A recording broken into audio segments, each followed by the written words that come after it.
I think we're live. It says meeting is now streaming live. Yes, we are live. Good evening to all the viewers. Welcome to this week's episode of DCL Prime Time. We yet again have a shortage of the regulars. Both Viju and Parthiv are still out of town and unable to join the episode today, due to which I will be stepping in for a little while. I also have a work obligation that I'll have to get to in a bit. So I am doing the honors for today, hosting the show, and as always, we have with us Satya and KK. So let's, I believe, jump into the analysis of the previous week's games. I must confess, I am a tad nervous because while I am used to doing this, I don't think I have ever walked into an episode of DCL Primetime this unprepared. So kindly excuse me if it seems that I'm just blankly reading from the scorecard, because that is precisely what I'm going to do. However, considering my fellow characters, particularly the guy wearing the designer shirt that you see on to the right of your screens, he knows who he is. I'm assuming he is quite capable of injecting some color and preventing this from being just a bland analysis. So, and we hope that some of you have behaved in a way on the field or off the field that lends some color as well. I'm just kidding. No, don't do that, please. So, but starting up is Pokeries versus Phantoms. I believe this is a team that referred to themselves as AR Phantoms last year. So Pokeries went into this game quite confidently, and that was apparent in the way at least the top order batted. I wouldn't say the latter half of the scorecard necessarily reflects that. That reflects more complacence than confidence. But the Pokeries got a lovely start from Saran and Vignesh. Vignesh was actually looking on par to go much beyond the 44 that he ended up scoring. So it was just sheer bad luck that he ended up getting out at that time. Full credit to the bowler and the fielder involved. And then Neil, of course, as he normally does, came in at number 3 and provided some valuable support there with his 22. Ranjit, unfortunately, couldn't much capitalize on the chance that he was given up the order. He is, of course, still recovering from injuries, and we hope he gets back to 100% soon. Arun Dinakaran provided a little bit of spark there, a couple of sixes in his 23 as well, which is always a lot of fun to watch. Pokeries haven't had a guy like him, at least in my memory, so it's nice and refreshing to have a guy that can tonk the ball a bit far and wide on our side as well. But then after that started the absolutely legendary collapses that Pokeries are known for from time to time. And then basically all that meant was Pokeries ended up getting all out in the final over, scoring 136, which by any margin would be considered a decent score, but it was definitely below par considering how the Pokeries started off. AR Phantoms in return started off quite positively. The Pokeries were still quite cock-a-hoop at having reached the target they did, but that kind of deflated in the very first over as Teja Makinidi kept it pretty simple. If you see there, 3 sixes, 18 runs and out. So it's, you often, and at least to someone like myself, I often find it positively bemusing when I see somebody like Teja that walks out. You can talk all you want about, oh, this batsman looks stylish, this guy looks classy, he has a technique, the hand goes here, the foot goes there. Well, the ball, none of that is of any use if the ball doesn't go anywhere. But Teja, on the other hand, was super effective. Just come out there, tonk 3 huge sixes, and then get out. So, and I must say that the way the Phantom started off, like I said, it did deflate the Pokeries balloon a little bit, but then before long they recovered. And once the second and the third spells kept coming, then it was the usual Pokeries bowling finding its stride and chipping in with wickets time and again, and then the Phantoms really couldn't get going much there at all, and finally folding up for just 88, and the Pokeries there winning with a bonus point, as was probably expected. But with the kind of batting collapse that they had, the Pokiries might want to think long and hard, especially considering who they're coming up this coming week, who they're coming up against in the coming weeks. In fact, it's not just the fact that they face Gladiators this weekend, but they still have to face Troy Hawks. They still have to face MCC Miles, teams that can really punish them if the entire batting order doesn't muster. Pleasure to see some vintage names there. Amitabh Mudiraj showing up for the Phantoms, my co-host from the DCL night a few months ago. So it was a real pleasure coming across him again. But beyond that, KK, it's up to you. I mean, I think you summarized it pretty well, Avi, because Pokiries played 6, won 5, lost 1. Their playoff spot is almost certain if they win one more game. But however, we know what actually baffles me is the way Pokiries, a lower order or the middle order, has not been contributing, right? If you see the top 5 batsmen, they again, 4 of them scored about 20s. Saran, usually he gets into those 10s, 20s. He got 27 in this game. It's good to see Vicky score those 44 runs at more than 100 strike rate.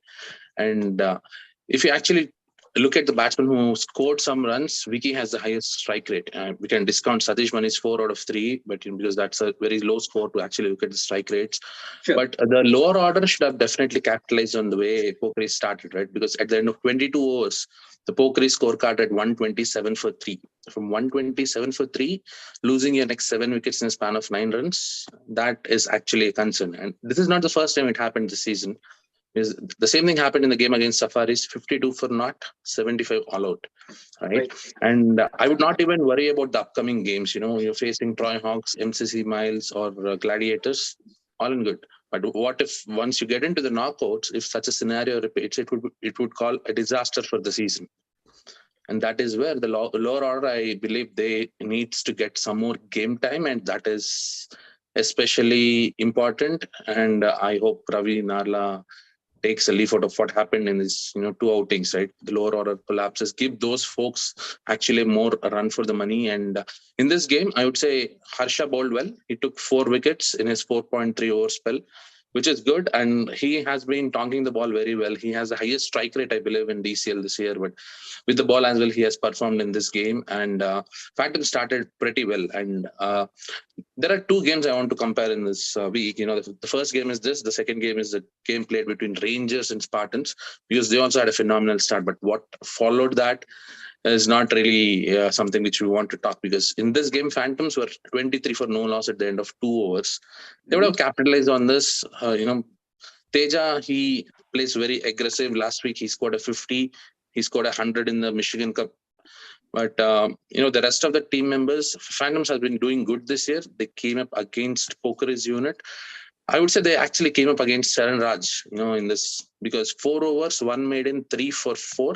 I think just Sharan took out the game out of Phantom's innings, in especially considering the way he picked up those wickets, right?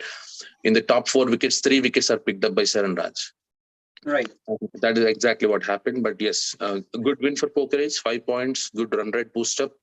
And congratulations to Pokiries, and hard luck to Phantoms.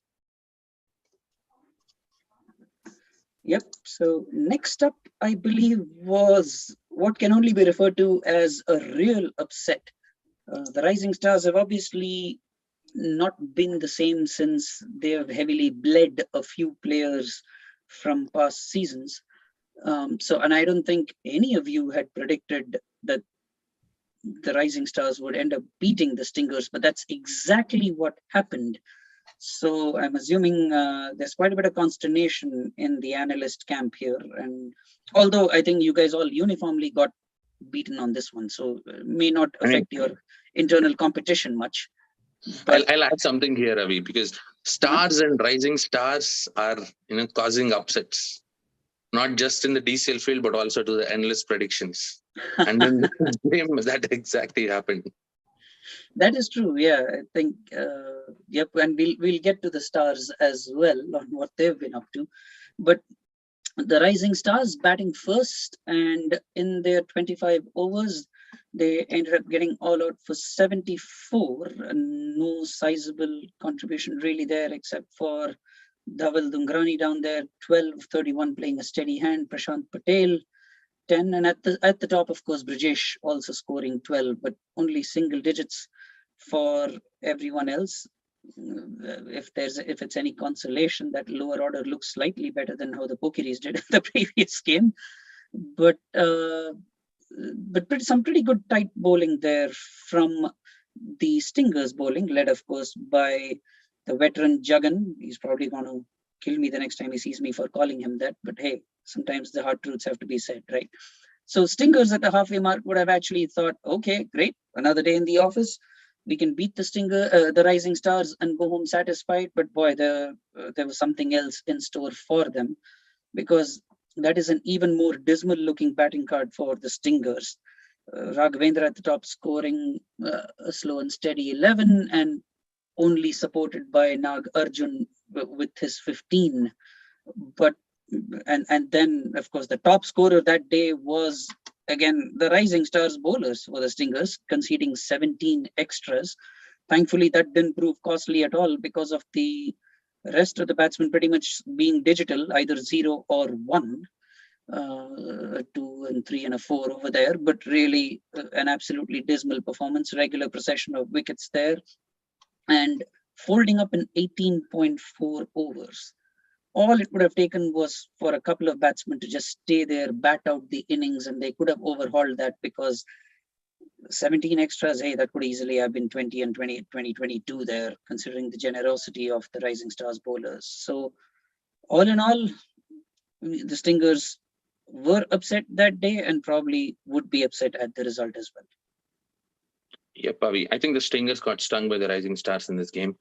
And let's put it this way, right? I think the Rising Stars bowlers did a phenomenal job, because they went for the kill. You see their top 4 bowlers actually going for the kill. The 5th bowler only bowled 1 over. And this is very important to say this out, because in the last week's show as well as mentioning the importance of playing all the 25 overs. Exactly. Because you get to target the bowlers you want, and that is what we saw in the last week's results as well. And in this week, I think Stingers, if they would have played 25 overs, they would have won this game.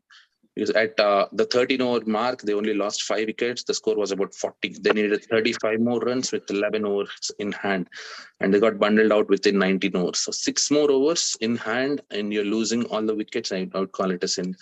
And I was following the scorecard, and the moment when Jagan got out, I thought, Stingers were in trouble. Just before the break, when Jagan got out, the score at 5 for 37.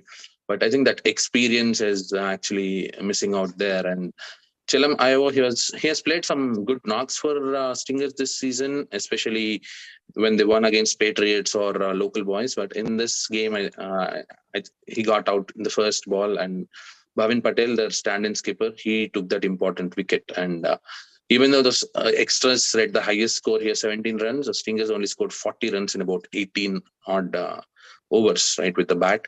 And that's area to retrospect. And if Stingers wants to actually improve in this season, get a few more wins, because I think their playoff spot is already on the line or beyond the line now at this point.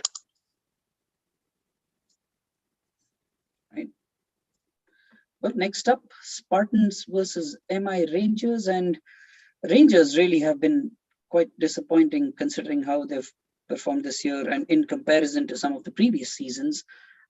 They were always the team that could upset a strong set team from time to time. They were always within sniffing distance of the playoffs, but this season has just been horrendous. Yes, they've been hit by the absence of a few players like Anush, who's in India due to family unfortunate circumstance, and they probably keep losing players to the F40 game. Maybe I know some of them play on the same team, so maybe that's something for the leadership to think about, that they can try and see if some of their players can balance out playing here and there, because Spartans really gave them a target that they could have chased down easily. The scorecard of this game pretty much reminds one of the softer ball phase that DCL had up till about 2017, where the Spartans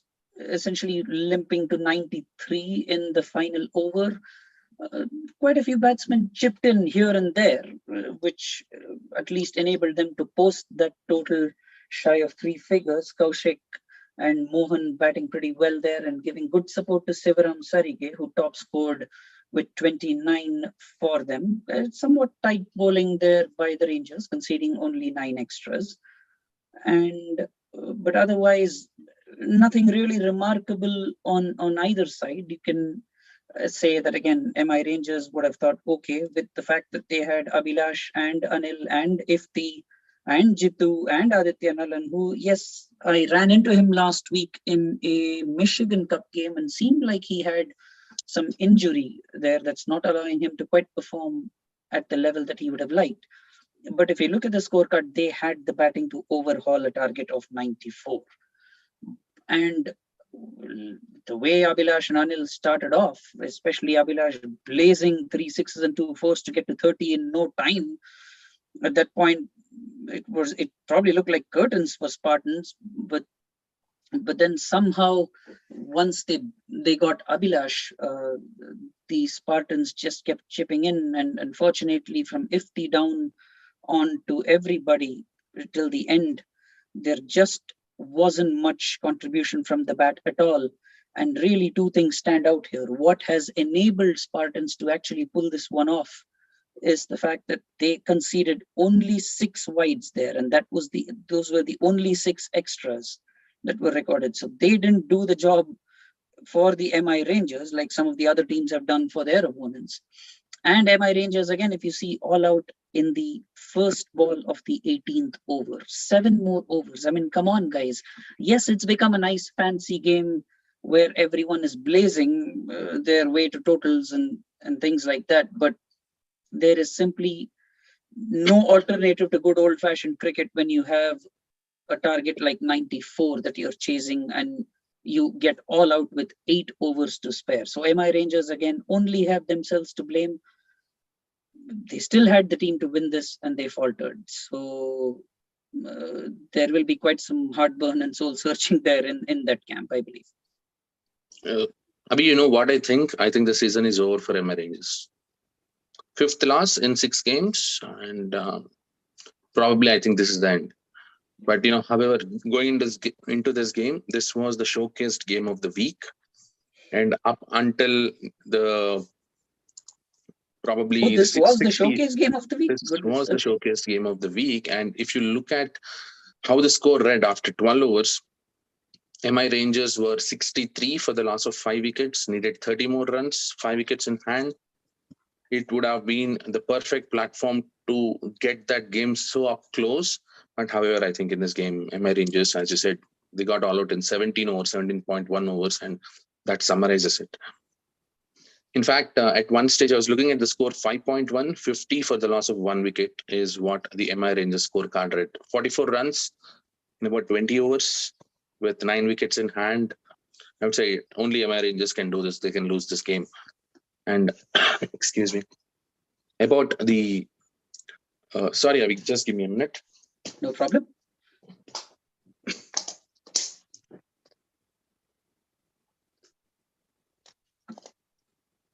What you did actually reminds me of something Harsha Bogle mentioned in an interview when he was asked about public speaking or speaking on programs in general. He mentioned that if you have a little bit of a disturbance when you're speaking, or if you see your mouth going dry or your throat causing problems, it's perfectly fine to stop and have a sip of water. Don't try and struggle through and make it an unpleasant experience for yourself and the viewers. So that just came to mind. So you did the right thing there. it's probably something I need to do from time to time too. And there is a reason, Abhi, why many of us actually consider you as one of the best hosts, because you cover up for the rest of the team. And you did that for me. Thank you. Appreciate that. And going back into this game, I think Spartans batted pretty well, actually, except for those last 3 or 4 batsmen. 3 of them got into the double digits. And what I don't see in this game is a rush to score runs, because their batsman Ishwar, 9 out of 19, Kaushik, 14 out of 29, Mohan. He usually bats down the order. He got a promotion in this game, and he actually used the chance very well, scoring 18 runs of 23 balls. And Sivaram, he scored those two big sixes and a boundary, scored 29 runs. Did not get much support from the rest of the lower order, but however, the stars Chanakya and Satish did not shine with the bat in this game. And MI Rangers also did a pretty good job, giving 9 extras in 25 overs. So I think they did pretty good with the ball. And after that kind of a start which Abhilash provided, it was MI Rangers' game to lose, because Abhilash, as I heard, he had a 40-over game. So he was in a rush, in a hurry to score those runs. And after the 3-over mark, they took the second power play as well. And Abhilash falling at that point in time did not help, because the team gets into that momentum to score those quick runs and no one thinks about actually defending and taking the team to the victory. And that is what happened here. A clutter of wickets, 59 for 4 to 72 all out. Again, 13 runs, losing 7 wickets. As I said, only MI Rangers can do this, because in this season, at least, they were in control of at least 3 games. They lost all 3. But hard luck to them. Well bowled by Saptagirish Indugula. He was adjudged the man of the match, and rightly so. And Satish, even though he didn't shine with the bat, he took those 3 crucial wickets. Right. Yeah, and that is something, I guess, that is unavoidable with the cricket scene that we have here in Michigan, right? We just have this certain window within which we all have to satisfy whatever cricket we want to play, whether it's cricket ball, T-ball, plastic ball, indoor, outdoors, sand, astroturf, whatever you want, right? So, and that is leading to a certain conflict of interest from time to time and ending up affecting teams. I can imagine some of the other MI Rangers boys would have been a bit miffed at how it transpired. But hey, unfortunately, Abhi had multiple commitments. The poor chap had to perform here and then go run off perform somewhere else as well. So, no, I think Abhilash did his job. He took 3 wickets. He took 3 wickets, scored 30 runs. What else can you expect, from a player? Exactly. Yeah, the I others would take have that no performance business. any day. Right, absolutely. No, that the rest of that batting order, I mean, they had everybody there. And so if the Jitu, Aditya, between them, they really should have completed the job that Abhi started off for them. So yeah, the MI Rangers, ultimately, they only have themselves to blame. You can't just pinpoint Abhi there. But moving on to Hawks versus Sterling Strikers, the Hawks then batting first and reaching 3 figures only due to the single-handed brilliance of Naresh Arkat there, who right in the middle of the batting order, he basically was their fulcrum.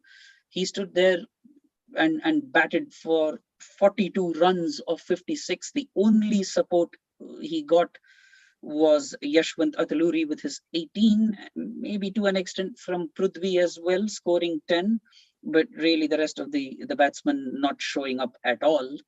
And 13 extras meant that they managed to finish off the 25 overs fully, which is credit to them, and managed to hit the target of an even 100. Mansab Butt for the Sterling Strikers coming back into the action and doing what he is supposed to do there. Taking 4 wickets, albeit at a slightly high economy rate, hovering almost around 6. But considering the fact that he took the 4 wickets, his skipper might be willing to overlook that fact. But otherwise, some very tidy performances there from Saad and Kamar and Raza Ali. Of course, we know how good he is with the ball. So they all went for only 2.5, shade under 3, couple of them as well. Muhammad Omar there. They tried out quite a few bowlers, Tala as well. Jawad sure does bowl. I don't think I've seen Tala bowl much before, but did a tidy job there as well. So again, for the firepower that the Sterling Strikers have, they would have thought that the 101 was quite achievable. But unfortunately, other than Jawad Zahir there with his 23 and Ehsan and Zahid with their 15s, no one really performed there again. Ali Abbas was their top scorer on an occasion or two. He didn't really perform this time. Raza Ali comes in at number 3, and at least the few times that I've seen him, it almost seems like he's there having to take on too much on his shoulders. He's trying to provide that steady anchor around which the guys like the other fellows can bat around. Ali Abbas can start off being a bit circumspect, but then can really show his power and class, which unfortunately didn't happen this time. But Reza Ali, for 9 of 20, it seemed like he had almost bogged himself down willingly. And the problem is, once you've done that, one good ball or one unfortunate instance can get you out, and that looks like that's what happened. And then after that, really the lower order there, with the exception of Saad Salman, didn't reach double figures at all. And in some case, the lower order didn't even get going. And even 10 extras from the Hawks bowlers wasn't enough to take them to that target at all, falling short by 7 runs. So a close victory there for the Hawks, but nevertheless one that they gleefully take over the Sterling Strikers. Yeah, I would say, Abhi, this is one of probably the best upsets of the season so far.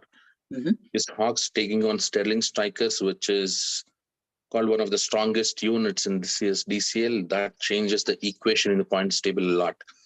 Hawks are now comfortably placed in the 5th position. They have 21 points already, and they have 2 more games, one against Motor City and the other against Canton 11, where they can take 10 points out of those 2 games. Their last game is against Indus Thunders. So given an option to defeat Thunders or Sterling Strikers, I thought Hawks did the job very well in this game. And all credit to the game changer of this week was Naresh Arkett, the Hawks skipper, right? Because look at the scorecard. He tried 5 for 14 in the 9th over. And from there, he took the score all the way to 100. 100 is a very good score. And when we saw Sterling Strikers only put up 80 odd runs against MI Rangers, also falter in another game. I don't remember which game, but I clearly remember one of the scorecards where their batting was not living up to the expectations. So in this game, 101 with Hawks have a pretty good bowling as well. Vikram Golimari has been picking up wickets in every single game. And then Naresh Arkett, he himself is in phenomenal touch with the ball. So with that and Sterling Strikers getting into batting, I thought Zahid gave them a good start in this game, 15 out of 27. Although Ali Abbas and Ali Abbas did not contribute much. Raza Ali was playing the overs, right? Because he played about the first spell of the bowlers, and then the third and the fourth bowlers came in. He almost saw them through, but then Ahsan Ansari used his experience, took the game deep. And Jawad Zahir was the one who actually played through that rest of the innings. He got out in the 22nd over, and that is where exactly I thought the game changed. And in this game, I call Naresh Arkett the game changer of the week because he not only shined with the bat, scoring those 42 runs, but he also got the stalwarts Jawad Zahir and Mansab Butt, the superstar, out. Right. Both of them clean ball. KK, my apologies for interrupting. Please continue showing the game to the viewers while I'm back in a minute, please. Thank you. So Naresh got both Jawad and Mansab. He changed the game, not only with the bat, but also with the ball. And he is rightly adjudged the game changer of the week. And although this game has very little impact on Sterling Strikers qualifying to the playoffs, I think it means a lot to the Hawks unit. And so I congratulate Hawks on this phenomenal victory. Absolutely, yes. Moving on, then the Indus Thunders absolutely walloping Detroit Badshahs there in the next game of the week. And the Indus Thunders batting card actually gives me throws up some surprises, pleasant surprises, at least as far as I'm concerned. I see some names there that you typically don't get to see much, considering how packed Indus Thunders are. But clearly, the team management fancied this as the game to give a few of their players who normally don't get many chances a go in this game.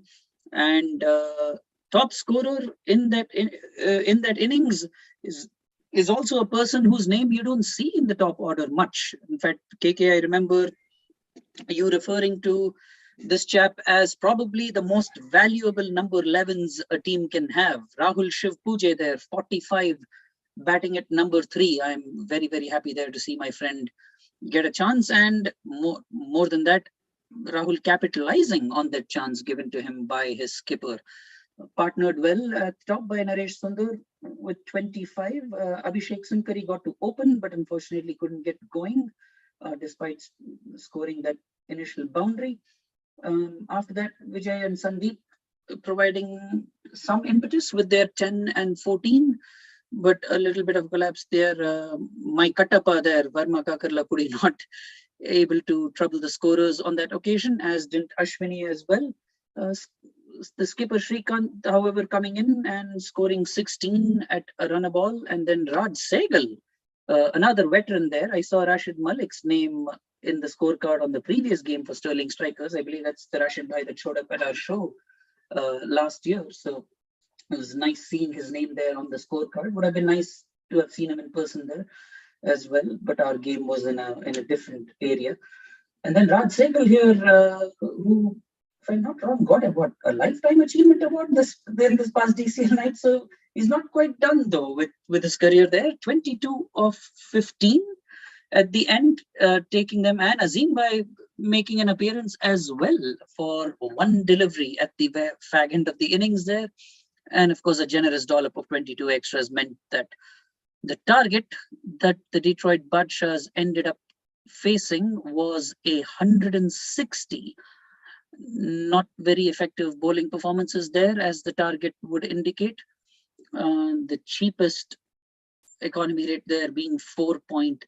So clearly not a good day in the office for the Detroit Badshahs bowlers. And unfortunately, not a very good day for the batsmen either. Nobody really got going there. Abdullah Naeem with his 23 and Hassan Taslim with his 15, taking some honors there, or at least avoiding the shame that some of their other players have endured. Anmol Ratan as well, scoring 13, but really nothing of note there from any of them as well. Azim there actually also turning his arm over and doing so in quite decent fashion, picking up a wicket as well. But really, this was just another easy day in the office for Indus Thunders. If talking about Azim bhai, Azim got my wicket in the year 2015, I remember. But it's good to see these names appear on the scorecard. I don't know why, but that's stung you enough that you remember it 7 years later. Oh yes, because I got out in the 24th over and I was the last wicket. Oh dear. Yep, with Sujan on the other end. So I clearly remember, all those games we have played. Thank goodness I'm not still aged. So yes, coming to this game, I only want to talk about Rahul Shivpuje. He is considered probably the best number 11 batsman. Right.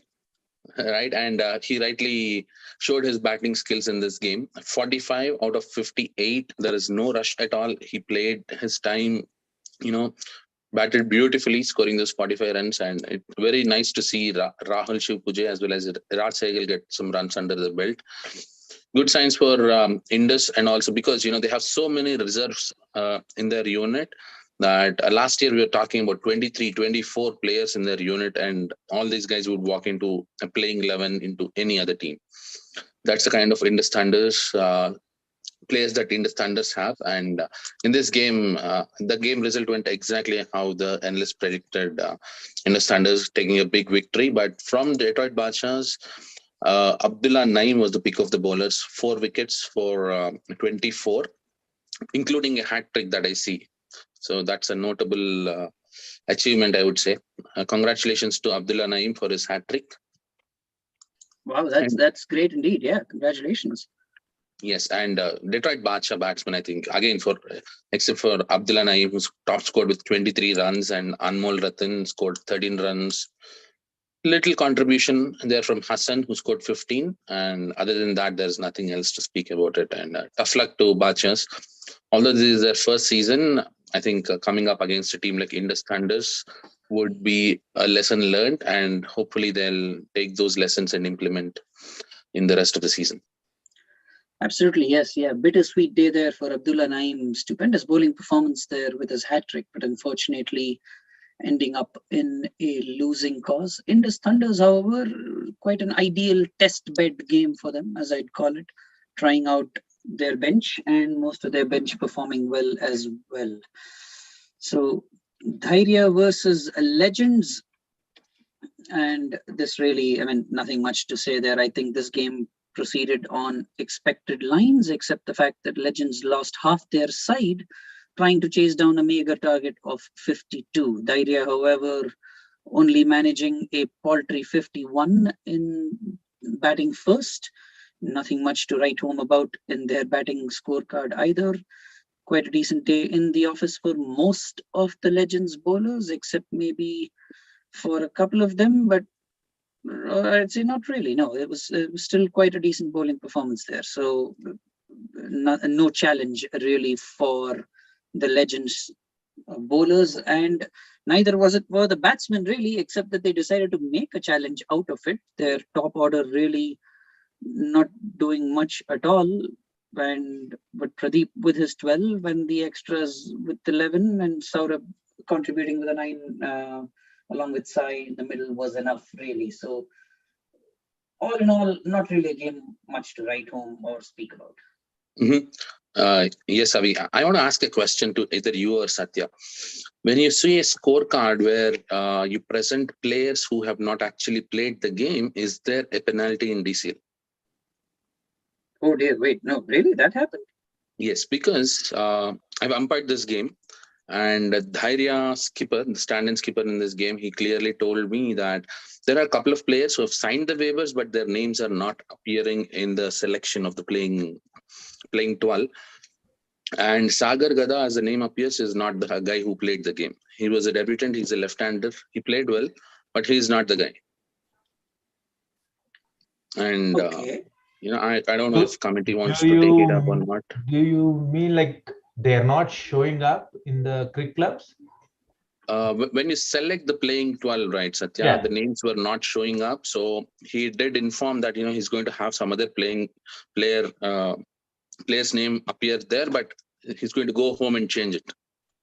Yeah, he's supposed to go back and change it. Yeah, I think that is something that has happened on more than one occasion in the past, and I think all you have to do is go and correct the scorecard within a certain stipulated time, and I think you should be okay, right? Yeah, but that did not happen here. Okay. That's the only observation that I have in this game. I thought Pradeep Borate, the opener, played well because he reminded me of those international batsmen who doesn't move their feet, but even tonk those balls that are 3 feet away from you. Oh, technique is overrated, man. Because he tonked Pratap for a huge 6 on the offside, and it was almost a wideish delivery. He picked it up beautifully, I would say. Hit it for a 6, and and the player whose name appears here as Sagar Gada is not the one who played, but the actual player played pretty well for his 10 runs as well. On this field, I want to say something about the field, right? This field looked like a landmine to bat on. And as I was told, there was a fresh layer of sand added to the ground, and this was the first game that was played after. Where was this game held? I'm sorry. NPP 4. Oh, Novi Power Park? Okay. 4. Yes. Wow, okay. Yes, and there was a thick layer of sand. You broom it 3-4 times, the sand is still there. That's how bad the pitch was. Mm-hmm.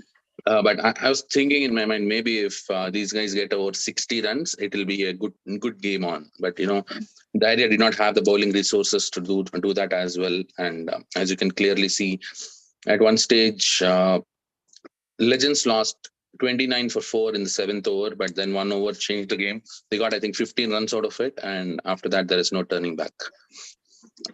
All in all, I'd say not the game we would like to see in the DCL games, but however, I was umpiring this game. The game got over within 30 overs. I will not complain.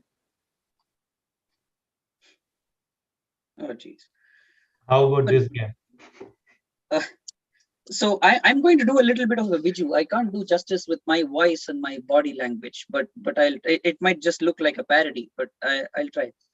So Satya and KK, I remember taking this course in undergrad called digital communication, right? And obviously I wasn't brainy enough to go to an IIT or something. But our college was foolish enough to bring an IIT professor in. Avi, hold on, please. Satya, can you stop sharing the screen and show all our faces on the screen? Because why? Because no, I'm not wearing a red cap. I'm not wearing a red shirt. But still, But anyways, after the IIT professor had his way with us for a while, We then had a midterm exam, or whatever we called it back then. And barring a couple of the batsmen there, the rest of the scorecard looks exactly like the scores that we made on that test, where the only thing digital about that subject in the end, after the IIT professor had done his little show with us, the only thing digital there was our results, zeros and ones, and the odd twos and threes. And that's exactly what has happened in this scorecard. So, and I've run out of energy already. God knows how Viju does this for the entire bloody show. But it's, but yeah, Canton 11 there, an absolutely dismal performance. Really, that's what you can call a team like that gets all out for 66 in 22 overs. Gurpreet Gill and Shakil Ahmed saving the blushes somewhat with their scores of 23 and 21 respectively, but otherwise, look at that, just a bunch of ducks throughout the scorecard. And it was only the generosity of Motor City Cricket Club that, with their 14 extras, that made them reach that total of 66. And the only thing that covers the dismal performance from Canton 11 is the absolutely abysmal batting performance from the Motor City guys in return. Not even managing half of that target of 67 and getting bundled out for just 30 runs in the 13th over. I mean, I don't know if it was unbelievable bowling from the Canton 11 guys. Well, it does look like it, because Javed Ahmed did a fabulous job there of taking 4 wickets and conceding just 5 runs in 4 overs. That is an amazing bowling performance by any standards, and almost being rivaled there by Mohammad Ramzi, who also taking 4 and conceding only 4 runs as well in his 3 overs. So pretty much they ran through the Motor City batting lineup, which, judging by the scorecard, only exemplifies ineptness. So I guess I really don't know. Ramsey is the top wicket taker of the tournament. He is, well, with figures like that, I'm not surprised at all. I mean, that was an extremely disciplined performance by both him and Javed. So kudos to the Canton 11 bowling for preventing some substantial embarrassment that would have landed on them thanks to their batsmen. Yeah, well said, Avi. And I'm going to ask a few questions to you, both of you. And Satya, you've played this league longer than I have, so a question directly to you. What are the maximum zeros in an innings? What's the record for the maximum ducks in an innings in DCL? Do you know? I don't know. You should ask me, not me. Let me ask another question. What is the record for the maximum ducks in a game? Or even better, what is the record for the maximum single-digit scores in a game? Oh, single-digit scores. That would have been quite a few. Hell, even I come from a team that once got skittled out for 22. So. That can be there, because when there is the soft ball, everybody will be single-digit. But look at this game, right? You have a couple of 20s, and then Canton 11 gave us 6 zeros. Okay, and I would say 3 double leg omelets, and 9 of their batsmen scored single digits. Motor City, on the other hand, 11 single digits, 3 ducks, and overall this game had 20 single digit scores and 2 20s. But Canton 11 was the best of the worst performing teams in this game, and they took the 5 points. Mohammad Ramzi, the fan favorite, picked up 4 wickets, came back to the top of the charts. But Javed Ahmed, last week, he took a 5-4. This week, he took a 4-4. Canton 11 took all those 5 points. But, we'll see how the rest of the season pans out, because at this point, they're sitting below Hawks and Spartans, who are in line for the 5th spot. And I think that's a good point that you make. And I think that's a topic that we are going to cover later on in the show, I believe. Right, Satya, you've invited some of those teams to join us tonight, because it's those few teams that are going to be battling over certain spots for the playoffs, right? Yeah. Good, excellent. It can be anyone's spot, but Hawks will be comfortable, I think. So. Okay. Next up is the other Southland Cricket Club, or SLCC as it's abbreviated. The more prominent of the two teams in that club is, of course, the Legends, but their brethren are the SLCC Guardians, who faced off against the Stars, and as expected, they didn't really provide much of a challenge to Stars. Stars, of course, have had their hiccups this season, so that may have led a few people to believe that this game might have panned out a lot closer than what it eventually did. However, unfortunately for the Guardians, that wasn't quite what happened. Getting all out for 75, batting first. Couple of decent appearances in the batting scorecard. Limbagiri Swami and Avanish Petu for the Guardians, providing some measure of resistance with the bat. But other than that, not really much of a challenge for the star-studded Stars bowling, led by Deepak Giriyappa, who bowled his full spell of 5 overs, conceding only 9 for an economy rate under 2, with a wicket as well. Imti, of course, is back in the thick of things here, and it's a real pleasure to see him perform the way he's known to perform. 4 wickets there for 20 in his full spell of 5, and also ably supported by Venki Adismalli there with his 3 wickets in his 3 overs for only 14. So all in all, a pretty comprehensive bowling performance from the Stars, as you would expect. They are typically viewed as a bowling heavy side. That doesn't mean that their batsmen are pushovers, as is exemplified by this scorecard. They only lost 1 in their pursuit of the target, and a comprehensive chase in just 10 overs, really, led by the sheer brilliance of Ravi Teja, from whom, again, we've seen quite a few magnificent innings over the years. On this occasion, slamming 42 of just 29, and Zishan Ghori almost matching him by scoring 37 in just 25. So stupendous batting there from both of them. Nothing much contributed by the Guardians bowlers, but hey, it's in a way it's good that happened, because that would have only piled on more grief to what can only be called as a quite dismal day in the office for them. So comprehensive win there for the Stars.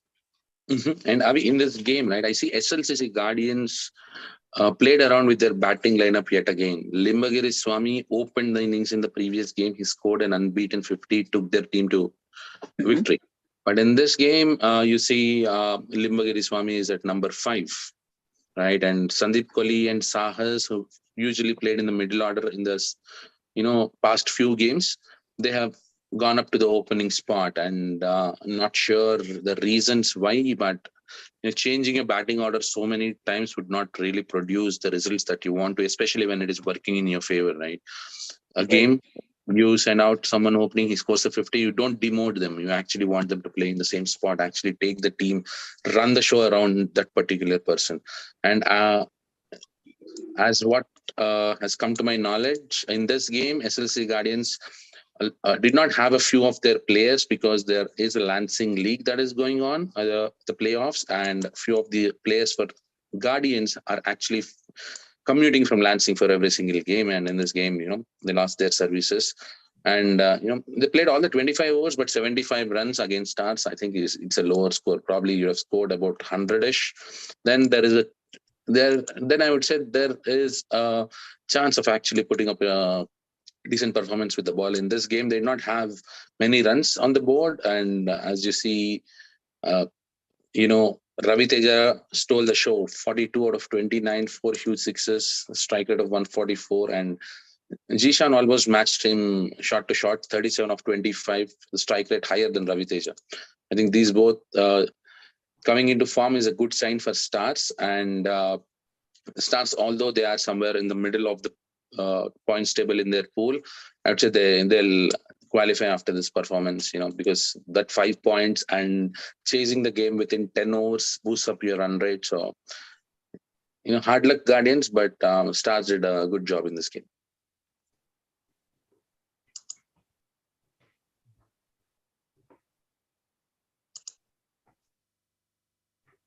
Avi, mute. You are in mute.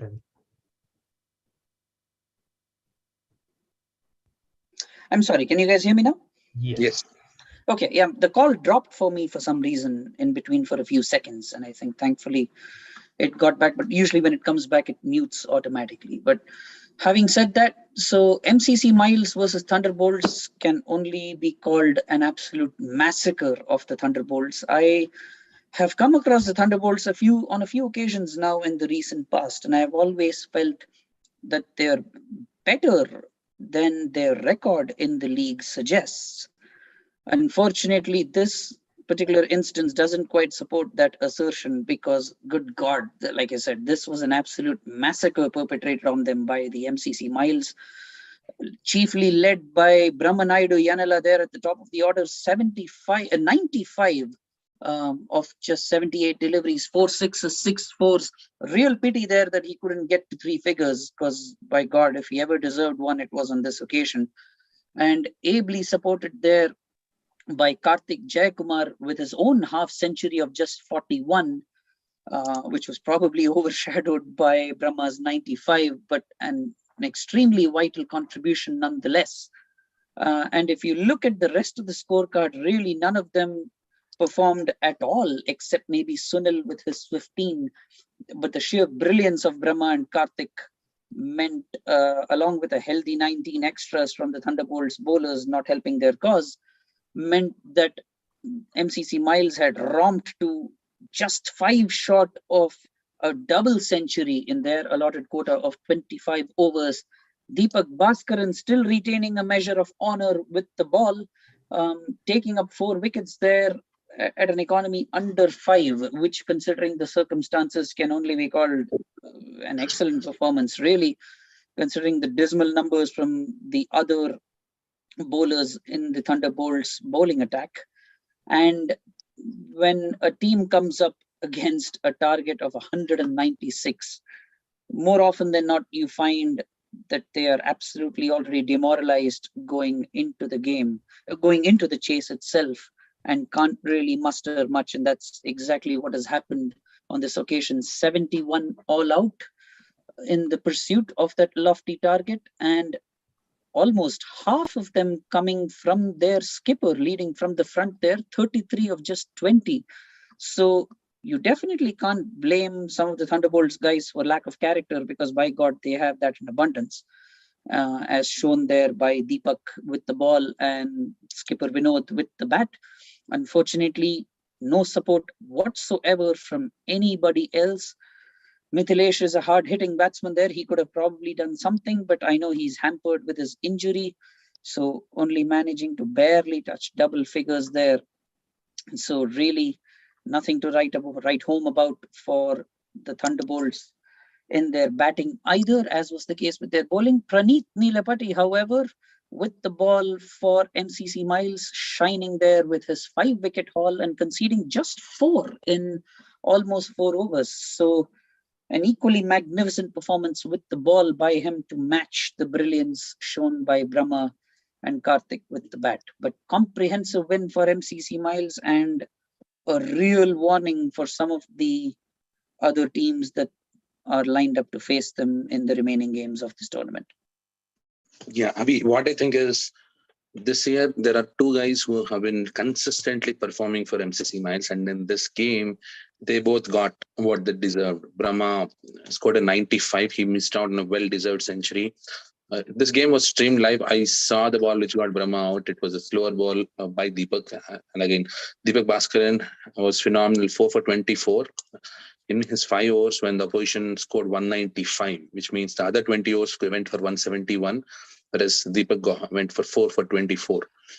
And the other batsman is Karthik J Kumar, who scored 50. I tell you, these both folks have been very consistent. I am going to read out some of the scores which Karthik J Kumar had this year.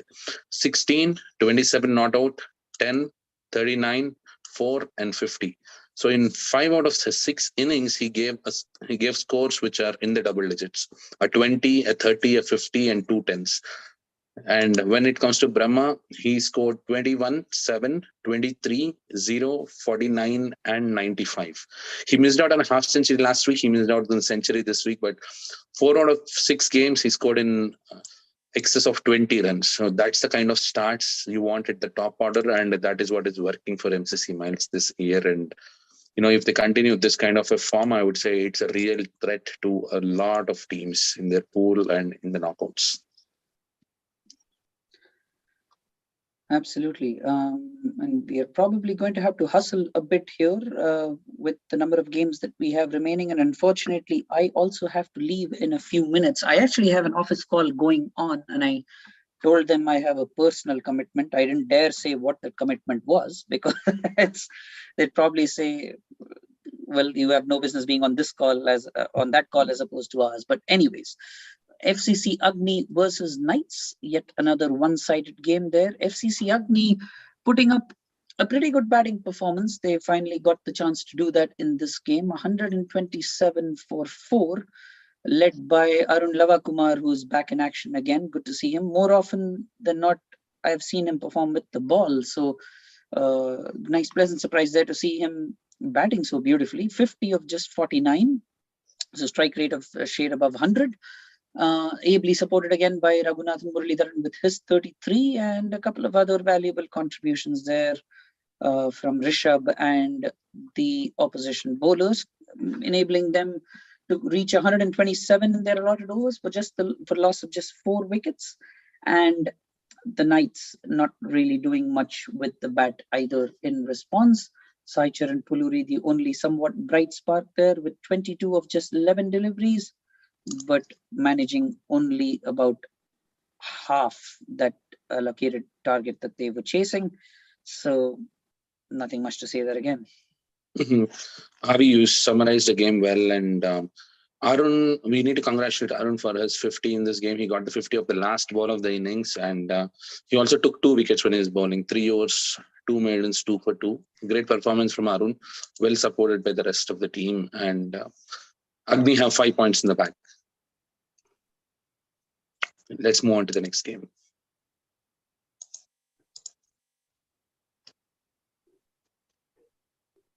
I think did Avi freeze? I think we froze. Yes. Yep. I can talk about the next game. This game, I think it was one of those games where the analysts were on both the sides. We had 3 guesses, and finally the prediction read 4-3. But I think Hitman did not live up to the expectation. Last week they gave a scare to Stars, where Stars won I think the last wicket, or Stars won by 1 run. But in this game, Hitman were not Hitman. Except for Kaushik, who scored 15 runs, the rest of the team didn't even put up a fight. They got bundled out for 66. And the pick of the bowlers were Sai Tota, the man in action for Patriots, and well supported by Gopichan Sajjana. He took 3 wickets as well and has almost 5 over spell. When it comes to Patriots batting, I think Sarve Sharma and Nitin played exactly what the situation demanded. They did not rush. They took 17 overs to score those 68 runs, but they took their own sweet time, made sure the team gets 5 points rather than going for the glory. And congratulations to Patriots for a phenomenal performance. I'd like to thank Avi for joining and making halfway through. So Kavamchi and me will be finishing the remaining. So this game we don't have a big, but we expected Hitman to do well, but we know Patriots, they have experience guys in their bowling attack. So we have Venkat Varnala, Sai Tota. Madhu is really a good bowler, but he's not clicking still. But that's why we tried. Like it was like 2-2, I think, with the analyst. So yes, so it was a good game. So we'll move to the next one. Okay, the next game is between Dark Horses and Dynamites. Last week, we all predicted Dynamites to win this game, but from the Dark Horses team, I think their skipper Pankaj played very well. 36 of 25 balls with 3 sixes and a boundary, and there was no support, much support at the second half of the innings, and that is where I think if Dark Horses, one more batsman had put his hand up, they would have scored almost 110, 120. But nevertheless, Dynamites played well. Prithvi scoring 32 runs, supported by Vijay, Sai Gogineni and Venkat, all scoring 25, 21, 15. This game was, I would say, much better performance from Dynamites, compared to their previous games this season. 5 points to them. Hard luck to Dark Horses. They somehow need to manage at least one victory this season. I think Avi is back. Yes, I'm sorry, both to my fellow analysts as well as the viewers. I think I was having some network issues on the computer that I'm using. So that's why I dropped off. And to my pleasant surprise, I find you haven't just gone through one, but more than one game there, like 2 or 3 now, haven't you? Only one game. Oh, really? Yeah, it's the second next game where you dropped. So. Oh, okay. Okay. Yeah. Are you done with Dark Horses versus Dynamites, or? KK just done with it. So okay, good, good. This bottom, because Dark Horses didn't win anything and Dynamites just stepping in with 1 or 2 wins. I think for Dynamites, even though they have more games to play, it's hard for them to make it to the playoffs. So wow, really? For a team that managed the semi-finals last year? That's have very tight schedule. If you see, they have Pokeries, Legends, Miles, and Glads. I don't know how many they can win from here. I'll give it a 4-0 to the opposition. But yeah, guys, come on. You know Vijay Shanmugam is watching this. You don't want to rile him up. They should have won all the other games. They should be making, okay, if we get like 2 wins and 1 bonus point somewhere, they should be able to making it. But yeah. Yes, but Satya, let's move on to the next game.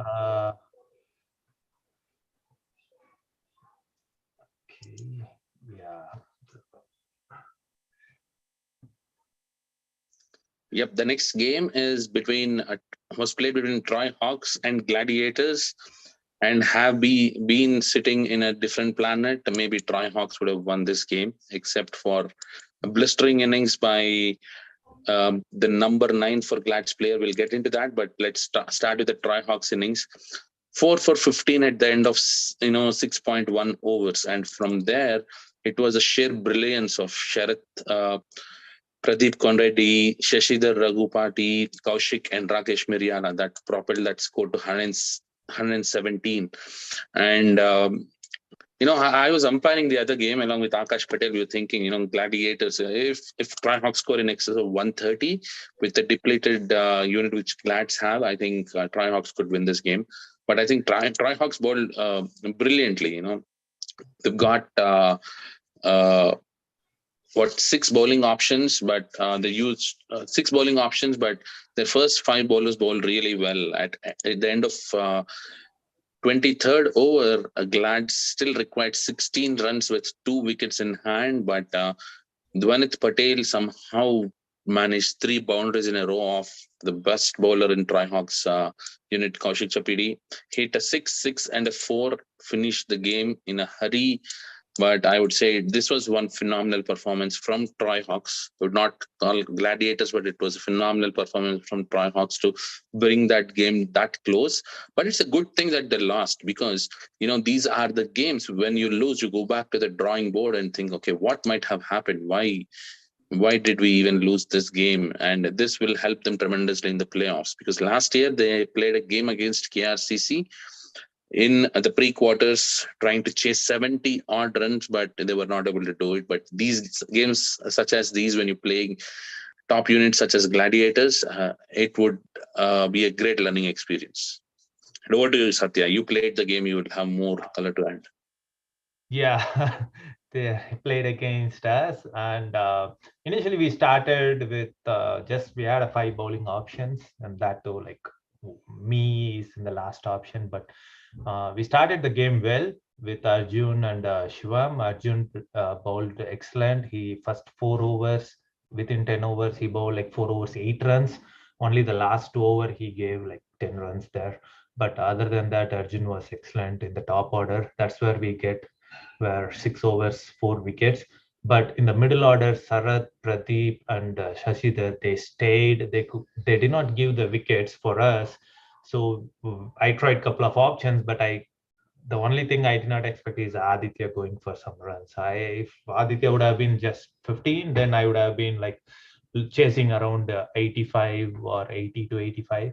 That's what I expected. So my first over went for 10 to 12 runs, I think. So that's where I got hit. But Ronak, Shivam, and Arjun, all three bowled well. So I could have had one more bowling option, but I didn't have that luxury on that day. But going into the batting, so Arjun started well again, and I opened, but could not capitalize. My role was just to hold their top order bowling.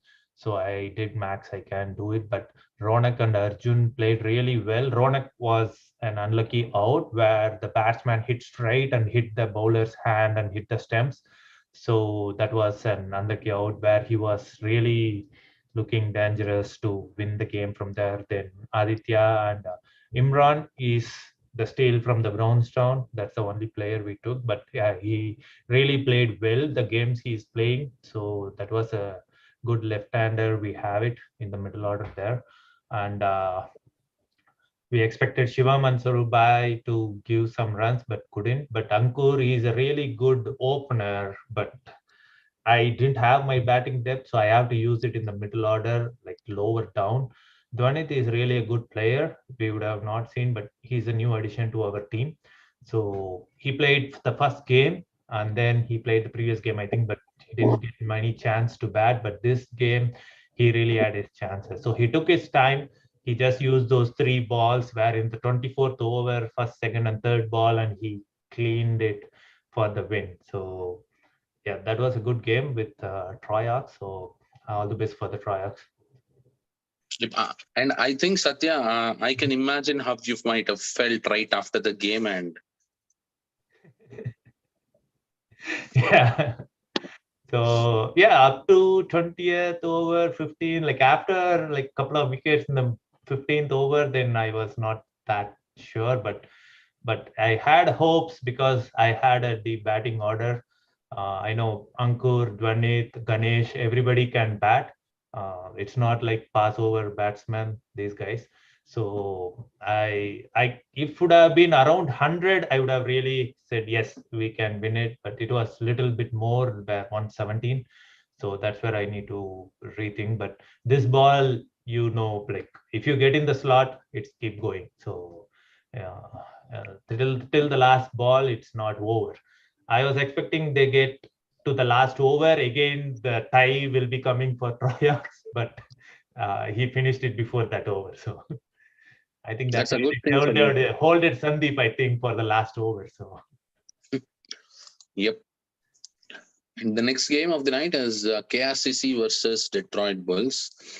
It went as we expected. KRCC to beat Bulls convincingly, and that is what happened in this game. And good to see Yogesh Mittal open the innings. He scored a 6 as well, scored 10 runs. But what followed after was the real steal. Tamim Oni scoring 47 out of 43. And Maulik Patel, somehow, for some reason, I don't see those big hits from him this year yet. 23 of 31, I would say, in terms of Maulik's potential and what he has shown over the years, I would call it a crawl in this innings. But then surprisingly, Onkar Dombe is scoring 45 out of 27 with 4 sixes. If you would have asked me who in this squad would score more in this game, I would not have had Onkar Dombe in my top 5. But great performance from him.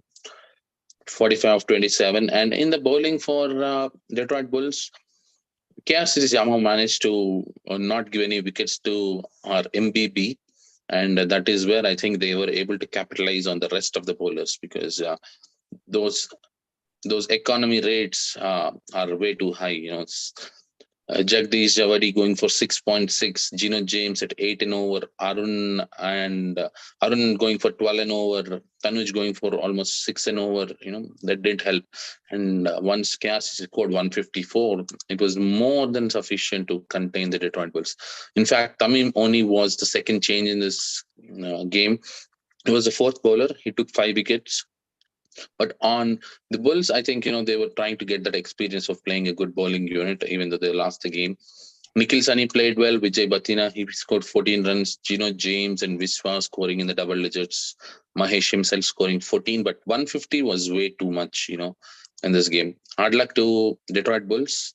Phenomenal victory for KRCC. And yep, I would say a good game for KRCC again. Let's move on to the next game. Say it's a good game for Detroit Bulls, where they faced all 25 overs in the attack of Mufi, Tamimoni, and Hemant. So they did very well to complete all the 25 overs and scored 100 runs. And I can see why Maulik is taking it slow. He wants to get back in form, so he's taking, without hitting boundaries, he's trying to push and make it over, I think. So last two games. So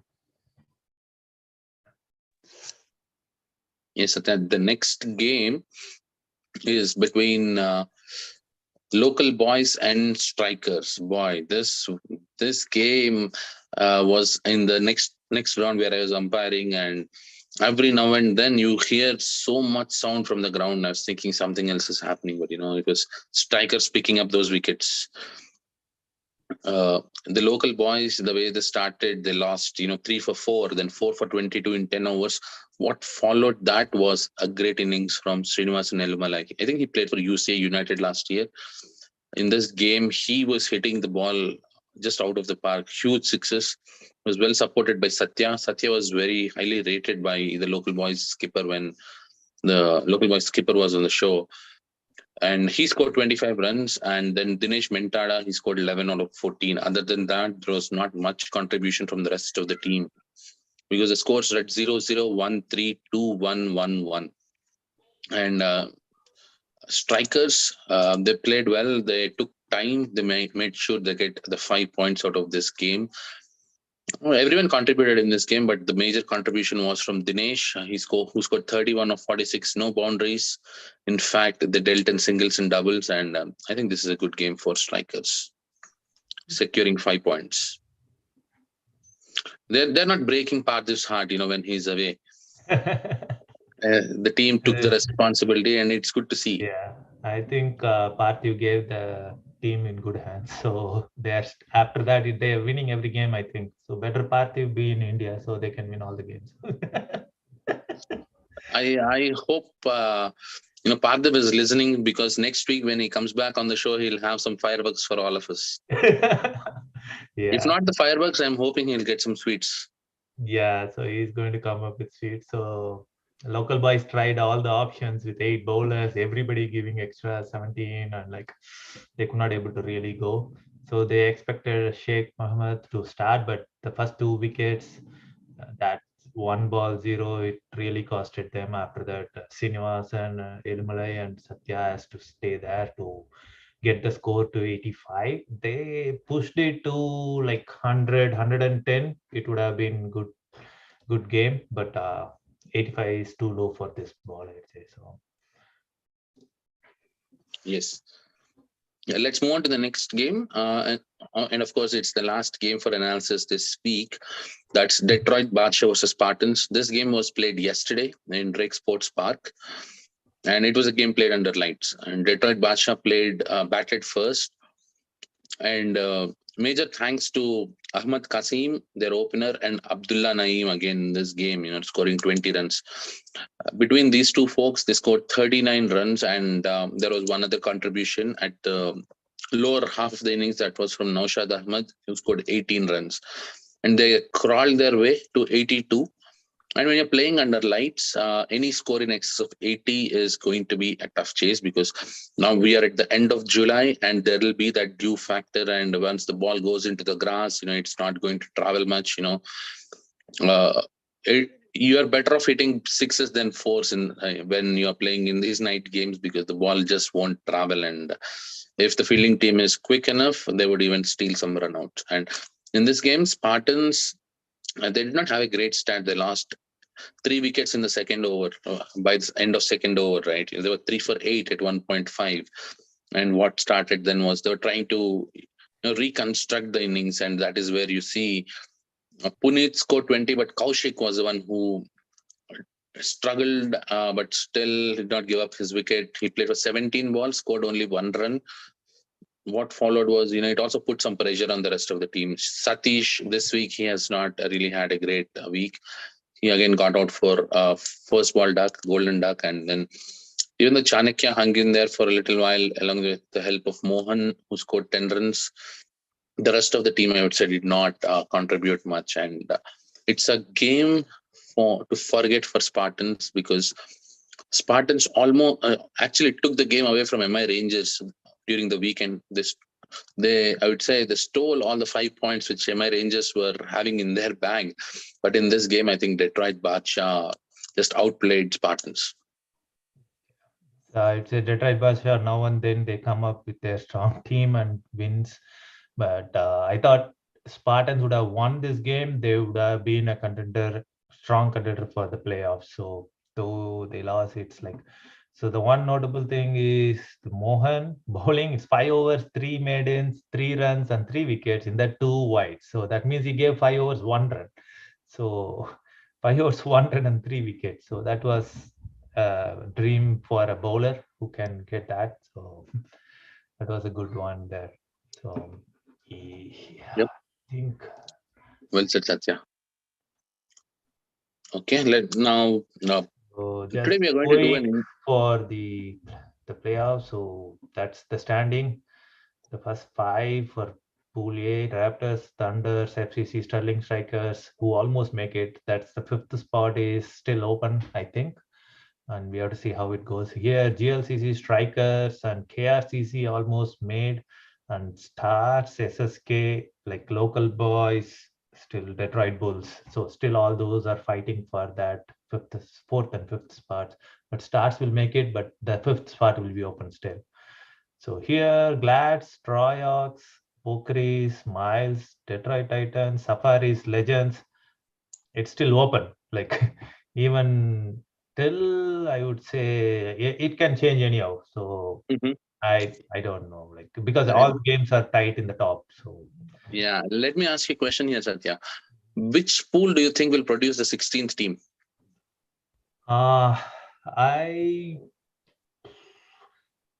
With the standings, I would say Pool C mostly, because they are I think we both think alike in this particular situation. Even I thought that the 16th team will come from Pool C. Let me ask another question, and maybe even I'm not clear on it. So maybe there'll be few listeners also who will be interested in this.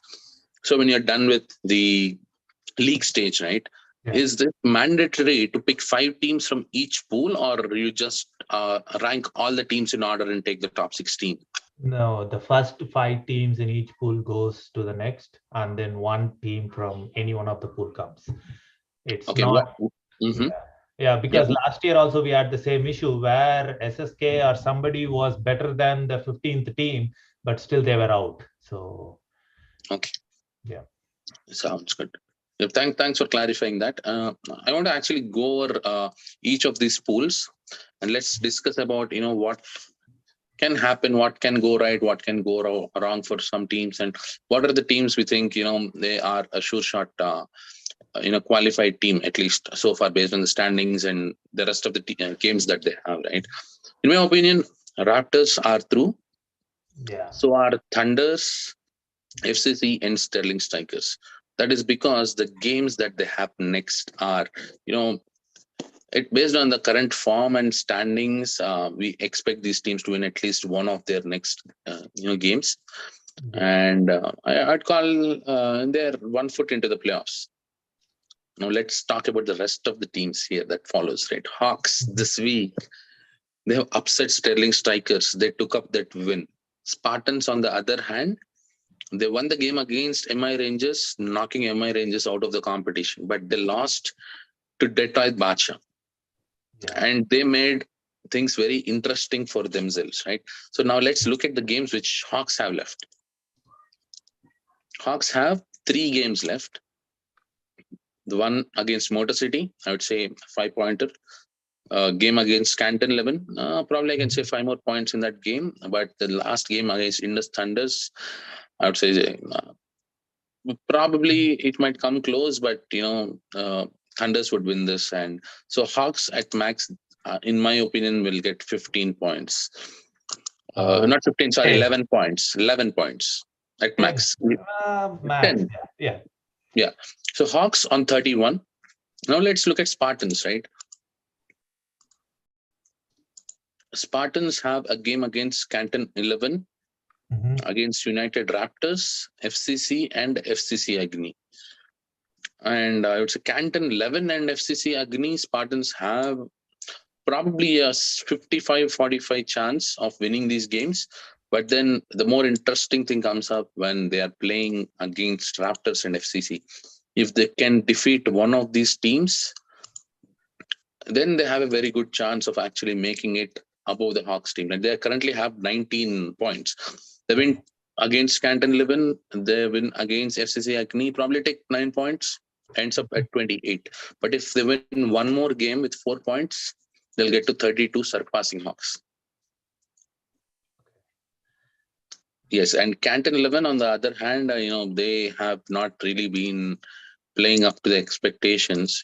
Yes, for sure, they defeated a lower ranked team this week, cut them all out for 30, but they've lost games which should have been much more closer contests, right?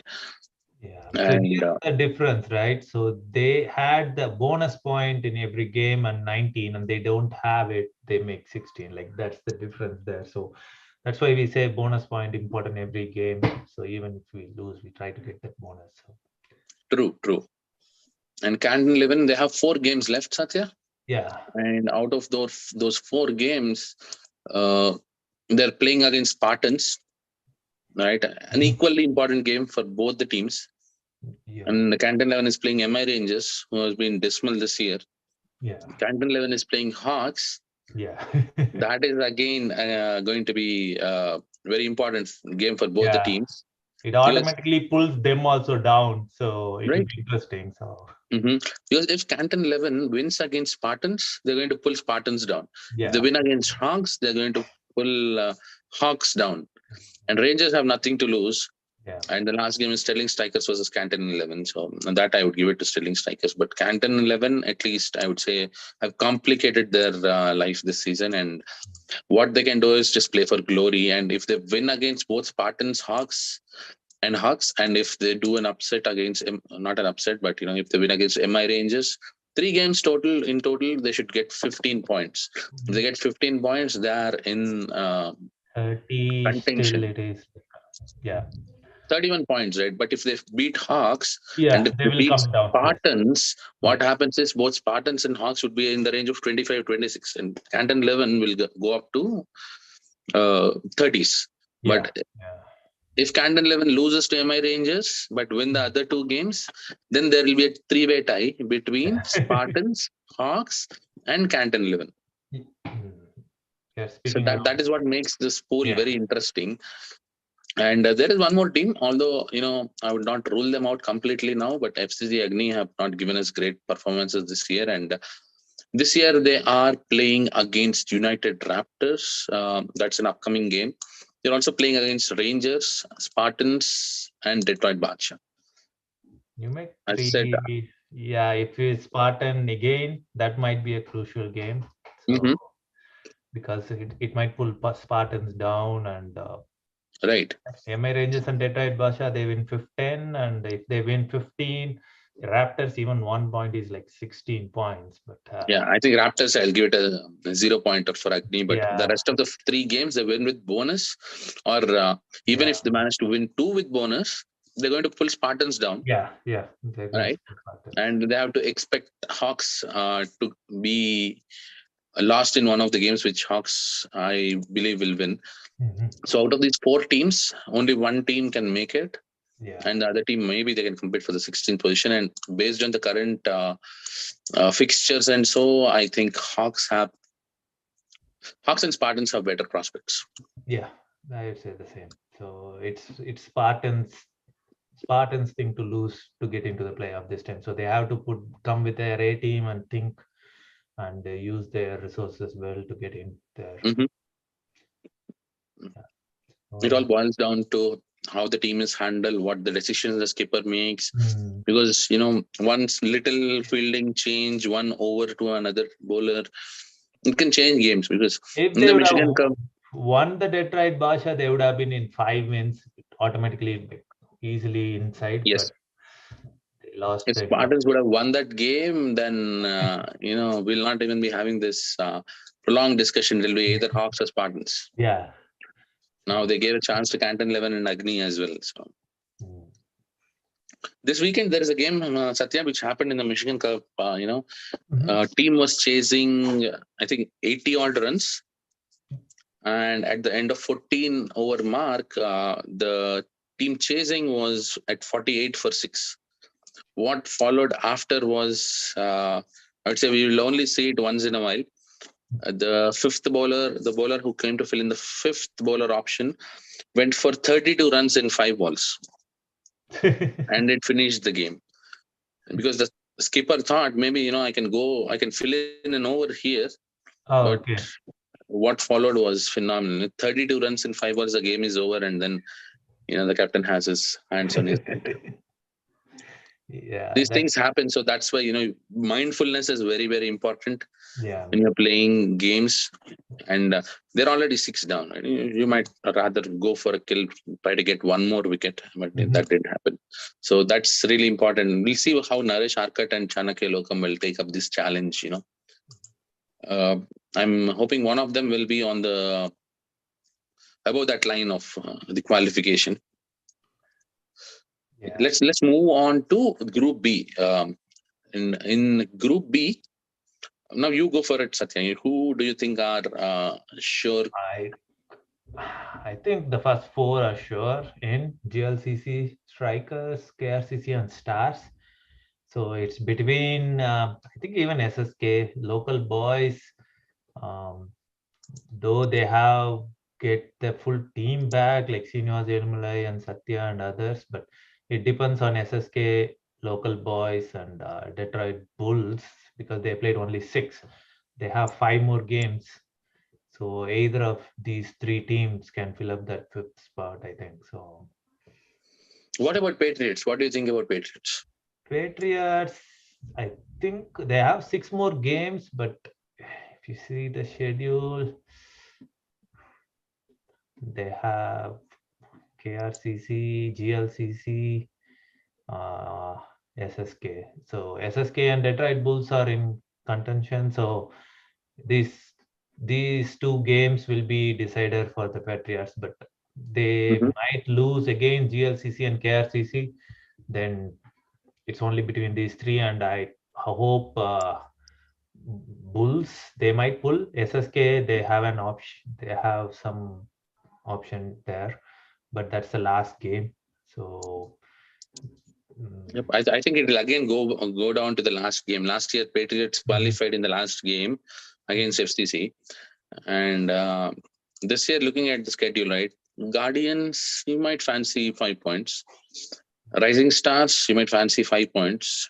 KRCC and GLCC, they can do wonders sometimes, Patriots, but at least based on current form, I don't think there'll be upsets there. But Detroit Bulls game is very important for Patriots because if they pull a victory against Detroit Bulls, this week they did a great job, bundling Hitman for 66 and chasing it down with only a wicket's loss, right? yeah. But if they can repeat such performances, they might win against Detroit Bulls too. And if they win those 3 games, then the last game against SSK will be very, very interesting.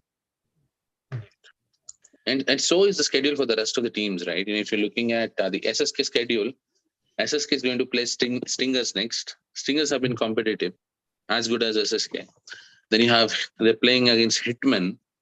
Hitman again, SSK can beat Hitman. There is a very good chance of that happening. And then comes the Strikers game. Based on where Strikers stand, at least this year, I would not give it to SSK. So after the end of 10 games, SSK will be at 6 wins, 4 losses, probably around 29 points. But that last game against Patriots, that will become a talking point again. Yeah. It's equally important for both the teams, if the results go the way we are talking about it, right? But if both of these teams just lose their next game, then we'll talk about some other teams. That's where it's very important week coming up for all the teams. And let's talk about local boys for a minute. Local boys have 3 games next. One against SSC Guardians, one against Stars, and one against KRCC. And based on where they stand, I can only congratulate local boys for a good start to the ACL. But I would not put them in the playoff spot because in all honesty, I think they can only win one of these 3 games, and that just puts them under 22. Maybe if they steal the bonuses, then 24. We don't know their August. I think there's the Champions Trophy is coming, so they Stars if they have the full load.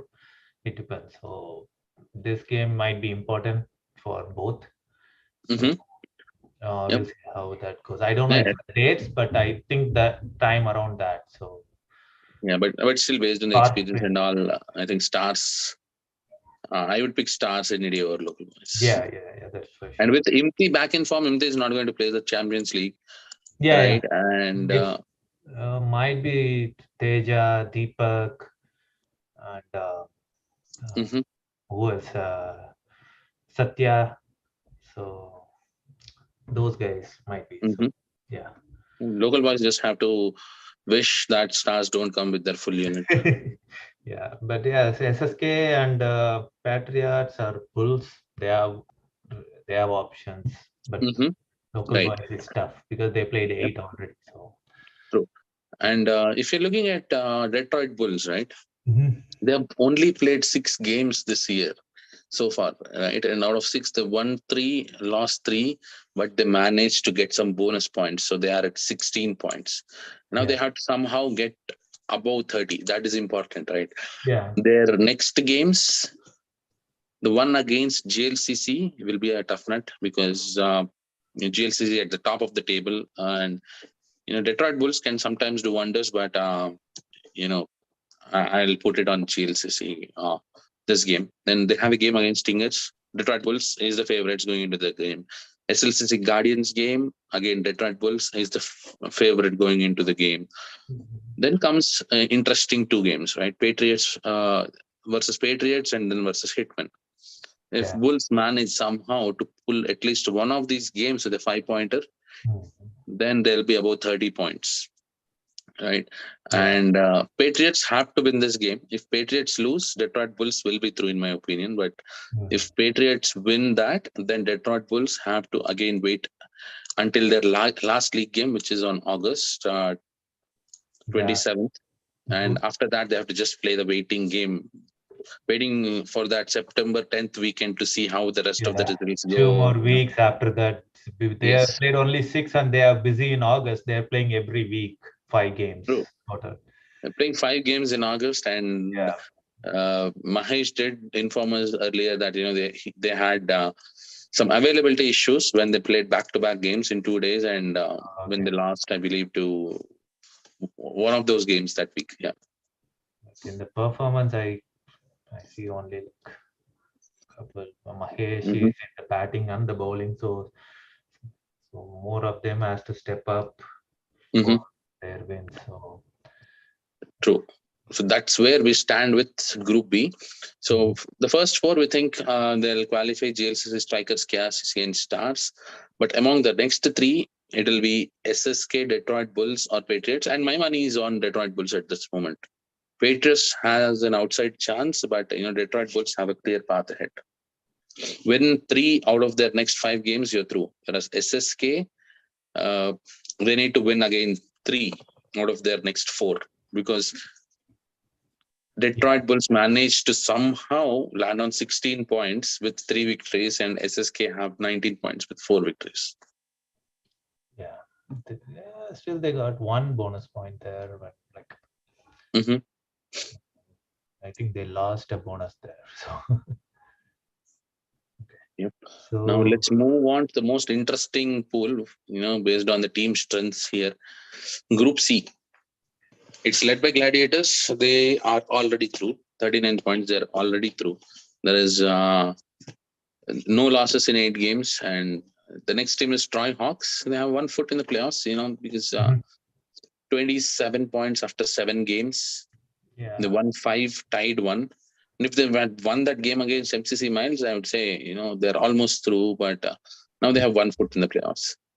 Pokeries and Miles played 1 less games each. They're at 26 and 21. And let's get into each of these teams' schedules, Satya. The first one is Troy Hawks. Their next 3 games are not going to be that easy of a cakewalk for them, because they're playing Detroit Titans. Detroit Titans came back to form after their first 3 losses, I believe. They've turned the tide. They're playing very well. The game against them, next game against Pokeries, and a game against Safaris. So I would say the first 2 would be very competitive, but against Safaris, it all depends on how the Golden Boy turns out that particular day. Whereas Troy Hawks is performing as a unit. They have 12 very good players, whereas Safaris is still a developing unit. They have done tremendous progress in 2 years, but I would say still Troy Hawks is has an edge in this game. And the Phantoms game, I would give it to Troy Hawks. 1 victory will put them above 30 points, and I think they should be easily able to take it. That's where Troy Hawks stand. And they try to go before Phantom so they can be comfortable. I don't want to go for Phantom's game. So I would say win either one or 2 of these 3, then they should be comfortable. So yep, true, Satya. The next team is Pokeries, right? Pokeries have actually defeated Legends already this year. Next game is against Gladiators.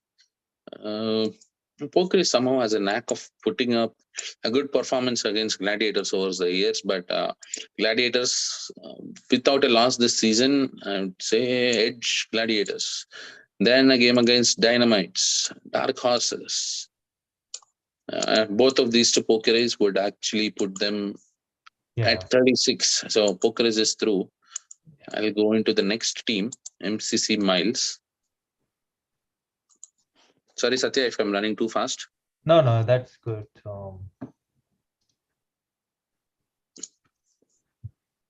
The MCC Miles schedule is, I would say they have a game against Dhairya, take 5 points. And before I get into those details, right, MCC Miles are currently standing at 21 points. That's for the viewers, right? 21 points, 5 points against Dhairya. And next they have a game against Legends. I'll come back to that, but 5 points against Phantoms and 5 points against Dynamites would give them 15 points. And then that itself should be sufficient based on current form of MCC Miles to get into the playoffs. The game against Legends and against Pokeries will be interesting, and it will decide the standing positions for MCC Miles, because the game against Legends is very important for Legends unit. And whereas the game against Pokeries is the deciding factor on where you stand at the end of that particular league stage, right? And I would say their playoff starts there, so they have to be backed up with their team there. True. The next game is Detroit Titans. The team is Detroit Titans. Or just right click on Detroit Titans, Satya, and open a new tab. Oh, yeah. That way you can come back to this.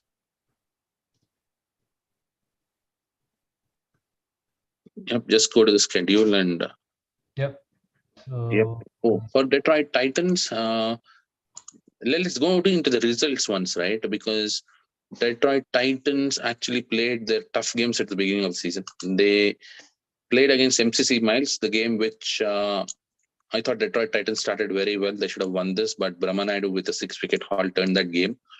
They lost to Pokeries in second game, then they lost to Gladiators. But the turnaround came when they played against Dynamites. We had both the Dynamites and Titans skippers on the show, and it was a tug of war, and the way the discussions happened. But on the ground, Detroit Titans just showed their skill and outplayed Dynamites. And after that, Detroit Titans have been phenomenal. Scoring 136, then 132, then scoring completely outplaying Phantoms. And in the next game, they scored 213 against Dhairya. So a lot of good scores. Even against Gladiators, they scored 104. And even the first two games, they scored, 96. And the only paltry performance they had was against Pokeris, bundling for 59. I would say Detroit Titans is pretty much covered in their batting unit, except for that game against Pokeris. And now let's go into the schedule. They play against Troy Hawks on the 31st of July. And, this both the teams have deep batting units and both the teams have equally matched bowling units. Satish Gaba with his experience versus the Troy Hawks team. So we'll have to see how both the teams will run the show this week. And after that, there are two games which Detroit Titans, I would say, would be able to secure 10 points between them. And from where they are at 16 points, they can get to 26. But the important thing is they're playing against Legends the last week. That game or the game against Troy Hawks, they have to turn one of these games. If Detroit Titans manage to turn one of these games, they're about 30. And you might have already, if you turn one of the games, right? If you turn the game against Troy Hawks, then Troy Hawks will not be going in the top position, but probably somewhere in 3 or 4 position. Yeah. But if they win against Legends, then I would say Detroit Titans has the edge because that will be the 5th team. Mm-hmm. Right. And any thoughts, Satya? What do you think? I think they will beat easily these two. There is 10 points. Legends and Troy Hawks is, yes, as you said, it's going to be the deciders where what positions it depends, right? Like 21 plus like 10 is 31. Everybody will be close, like Yeah, exactly. 30, 31, like, because the one thing is the two last teams never won a game, and because all these points have been shared between all these top 4-5 teams. So that's why this pool is getting, if they would have won at least 1 or 2, and even the Thunderbolts, they won only 1. So it's between the 9 teams only playing in this pool. So it's all going to be 30 points and 31 points. It's there might be a tie where the win comes and the run rate comes. So every run, every point is important after this, whatever the guys play. So, yeah. And let's talk about Safaris now, right? Safaris played 7, won 4, lost 3, but with 4 wins, they are at 18 points. I think that is where there is a slight hesitation that I have to call out Safaris, because Detroit Titans played 7, have 21 points. Okay, Legends played 6, they have 15 points. Another victory will put them at least at 19 points. That's better than Safari's score. But Safaris, on the other hand, only had 18 from 7 games, and their net run rate is not really doing that great. It's at minus 0.5. Yeah. And unfortunately, the way they started and the way their last 4 games, let's go into the results for a minute. Yeah, the results, right? The first game, they outplayed Dark Horses without even losing a wicket. They chased down the score. Next game against Phantoms, again, they lost only 2 wickets, scored that 83 within 15 overs. Then they beat Pokeris, to the surprise of all. And they pulled that game from 52 for 0 to 75 for 10. And then they won the game. Yeah. And the next game, the Detroit There Titans they game. stayed 3 out of 3. So from Yep. there, it's a 4. From there, in the last 4 weeks, they only managed to win against Dynamites. That too, thanks to that great innings from Rahul. He scored a 50 and he was supported well by I believe Uday. Uday played in that game. He scored about 20 runs. But other than that, now look at the games against the other contenders, right? Detroit Titans outplayed Safaris in that game. MCC Miles. I would not even talk about this if I'm the Safaris skipper. It is such an embarrassing loss in that game. And then Safaris versus Gladiators again. Gladiators took Safaris to cleaners and finished that game. So based on the current form, Safaris certainly are at a low point, but they have the team and the character to pull themselves back. And in the next 2 games, I think they have that phenomenal chance. They have a game against Thunderbolts. They have a game against Dhairya. And if they manage to win both with 10 points each, They'll be back on the map. They'll be at 28 points. And all that they have to do is beat either Troy Hawks or Legends. If they beat one of these two teams, they will be through. Again, what will be more important is the Safaris versus Legends game, because we are going to talk about Legends in the next round. So, Safaris win the next two games and turn one of those games on 27th August or 10th September. I think you will be through. Now let's talk about Legends. Legends at the end of league stage in 2021 was the number 2 ranked team in the entirety of DCL. And in this year, some of the results have not really gone in their favor, starting with the Troy Hawks game, right, where Legends were all out in 22nd over. They had 3 more overs, but somehow Troy Hawks pulled this game. And the next game, they outplayed Thunderbolts clearly. The next game, they outplayed Phantoms clearly. But the game against Pokeries, it was played under lights. It was on a weekday, and Pokeries took that game. And had the Legends took at least 1 point out of the Legends game, of the Pokeries game, or the Troy Hawks game, or the Gladiators game, they'll have that 1 extra point, the cushion of not staying on 15 but on 16, because that 1 point matters a lot. All the Legends have 5 more games. Let's think about it, right? Currently, Legends have 15 points. They win 3 games with bonus, they get to 30 points. But if they win 3 games with bonus only in 2 games, they get to 29 points. That's where I say that bonus point is really, really crucial. And, Dhairya game, they clearly outplayed Dhairya. At least they got a chance to improve their run rate. Now let's look at the schedule. They are playing against a highly spirited MCC Miles. Their batting has been led by Brahma and who's the other person? Karthik J Kumar, yes. And because I always get confused between Karthik J Kumar and Pranit Nilapati. So, that's a game which they have to win, Legends, because if they win that game, the rest of the league stage for them gets much easier.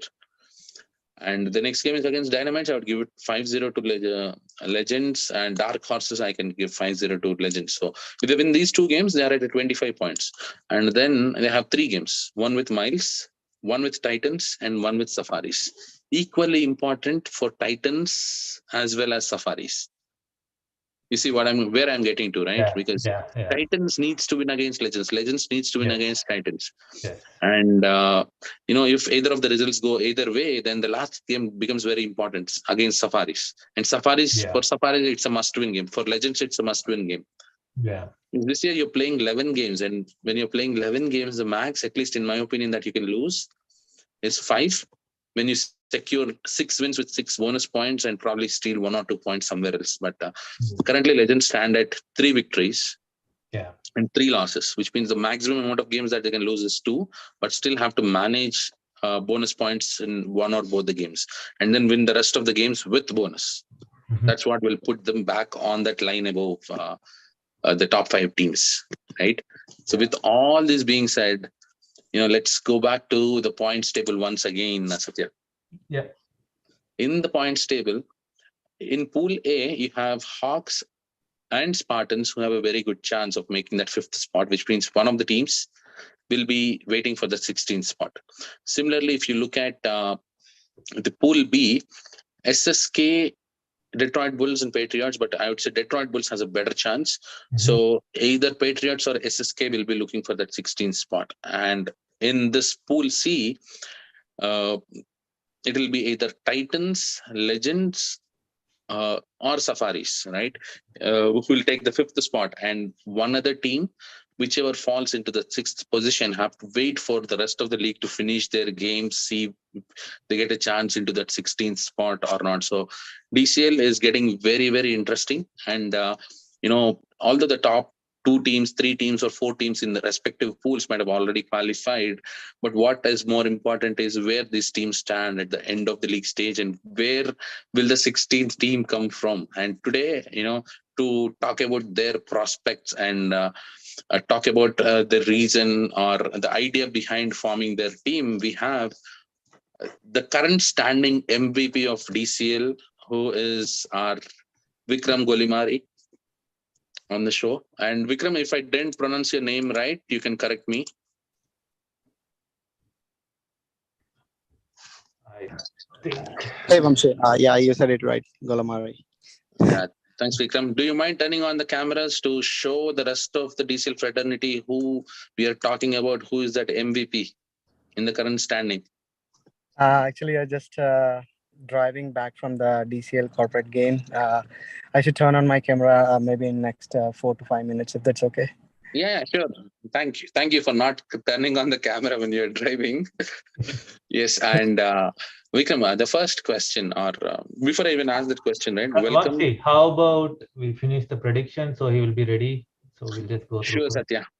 Yeah. So. Yep. Yeah. So he's the previous game changer of the week, Amit from FCC, and C4 Technologies sponsored $25 gift card. And the game changer of this week is Naresh Arkat from Hawks. So like just have to text me or call or message, anything that works, just to claim the award for this week. So and so this is the standings currently between all the analysts, where KK leads the chart with 93 and Viju next, just one party behind, like 89, and Satya, I am at the end like 88. So it can change anyway. So I might come up in the top two. So now about the predictions. So it's FCC Agni versus MI Rangers. So, KK, I haven't even looked at the predictions or the rest of the analyst picks this week, Satya. So for this game, I will go first, then you can come and let me know. Okay. So Parthiv, he goes with Agni, and I go with Agni too. They're doing very well, and Viju sticks to Rangers. So KK, where you want to go? I think I'll still go with the Rangers because I've been supporting that team, and last week I went against them, and to see the wrath of my good friend Jitender Singh after. Okay, so there is goes 2-2, and we'll see how it goes to turn out. And the next game is Canton 11 versus Spartans, where Parthiv goes with Canton 11, and I go with Spartan, and Biju goes with Spartan. So. Yep, I'm going with Canton 11 on this game. Okay, so you're going with Ramsey. So. Going with Ramsey and the well-experienced Javed. Yeah, so it's must win for Spartans to hold on to their spot. So I don't. They have to come up with something. So it's another game, Hawks, and it's 4-0 Hawks. I think at least we three are Hawks. Yeah, I'm going with Hawks. Okay, so it's 4-0 Hawks. After the beat Sterling Strikers, I can't go against Hawks in this game at least. Yeah. I'm also filling side by side for you, so that's why taking a little time. So yeah, I'll fill it, Satya. You can. Okay. So next is Sterling Strikers and FCC. Even though they lost, we three going with Sterling Strikers for this game, and KK, it's important pick for you. I'm not playing this game. I'll go with FCC. Although that means I'm taking a chance and trusting my team based on the experience that they've gained over the last 6 out of 7 victories, right? Yeah. I'm hoping the boys turn it around, and let's hope for the best. It's going to be an interesting game because Sterling Striker has to come back. They had the full strength, but this time Jawad has to think different, and Raza Ali and Mansab, they had to come up with a Yeah, and I don't even know who's playing, who's not available, who is available. But okay. So Hitman, Rising Stars, even though they win Rising Stars, but all the three analysts, us goes with Hitman, and KK. I'll go with Hitman 2 on this game. Okay, so there goes 4-0 for Hitman. So the next game is Stars with Stringers. So it's 4-0 Stars, I believe. The Yes. Stringers not performing that well yet. So the next game is Guardians versus Local Boys, which is going to be interesting. But we all go with Local Boys in this game. I believe Yeah, I'll go with Guardians. local boys too. Yeah, they still have the Lansing playoffs going on. So Do you mind if I change my pick? you can send me later. So No, I'll go with Guardians on this game actually. oh, this pick.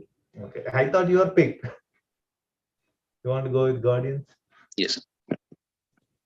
Okay, that's good. Strikers versus GLCC. So important game. So everybody. So let me ask you this, right? Mhm. Whom is Parthiv picking on this game? He's picking GLCC. That's interesting. And as we just said, maybe money speaks. You can see a lot of interesting things going around. So their 3 pick is GLCC. So how about I'm you? picking. Yes, I'm sticking with GLCC. They're Okay. the topper of the pool. Yeah. So Yeah, and, when you want to, I mean, I'm not saying that you have to, but if in school you want to copy, whom would you prefer? The number 1 ranked guy or the number 2 ranked guy? number 1, obviously. So That's what I'm going with. GLCC. okay. So Miles Dairia, I think 4-0 for Miles with their current form. So better Dairia bat first so that they don't see a 250 300 runs there. So so Yep, Miles for me. So Phantoms, Thunderbolts. It's going to be interesting. So where Parthiv goes with Thunderbolts and I go with Thunderbolts, but Viju's thinking different is going with Phantoms. So I'll go with Thunderbolts. So there is 3-2-1. Viju, we don't know. So and the next is important game. It's Glads versus Pokeris. So yeah, party goes with Glads. I will go with Glads. I'm leading, but yeah, the important thing that Why is is black sheep. Viju picking Pokeris? Yeah, that's the black sheep who picking Pokeris against us. So. Wow. Money talks, right? So see, now I am at a disadvantage because you are the skipper of Gladiators. Okay, and Viju is in the same group, and you both know what I don't know, who is available and who is not. And yeah. he's glad to taking it easy. Okay. You can claim the fifth and say I don't want to say. No. We don't take any game easy, but it's just the availability, right? So that's the thing. Like, yeah, last week also you have seen our squad. That was our availability. This week also almost still bad, I would say. So I'm still waiting on my, because we have the Punjab tournament. You are also playing, right? So yes. If you see Punjab means then Hardeep is gone, and then few of our top players are also playing there. So it depends, but see next week when we are in these predictions, I don't want to see Parthiv sitting at number 1 and him coming back from India and then making a mockery out of everyone. yeah. So okay, I'll go with based on what you said, right? I'll go with Pokeris probably in this game. I should have not tell. I think we should be there. Okay, that's fine. So see, I told you open that I'm not available for the next game.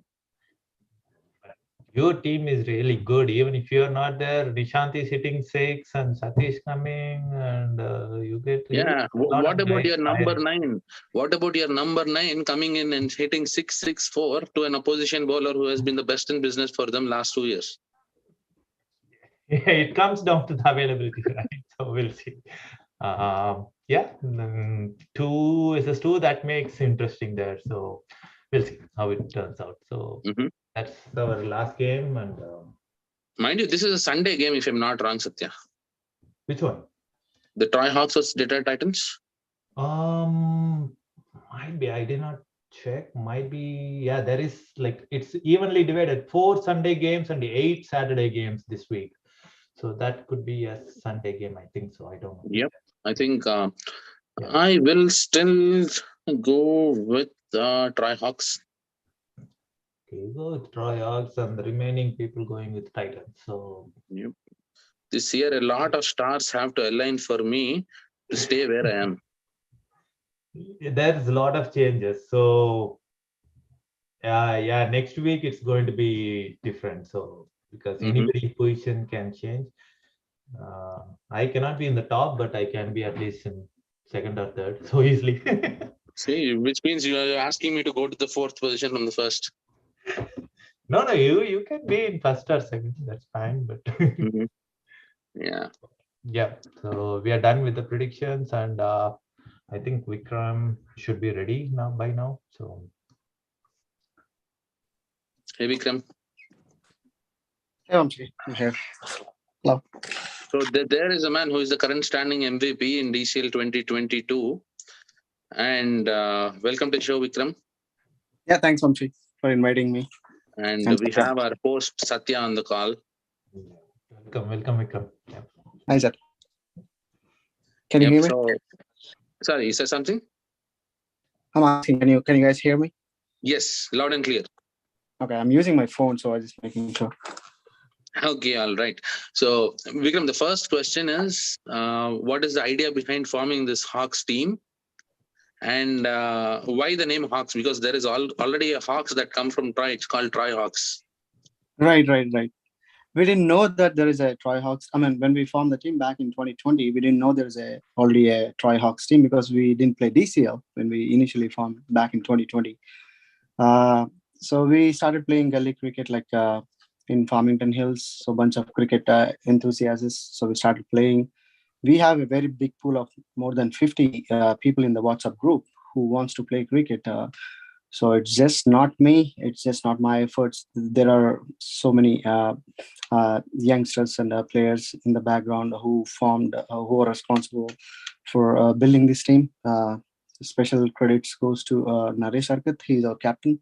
So he's the one who formed Hawks with my help, and Harish.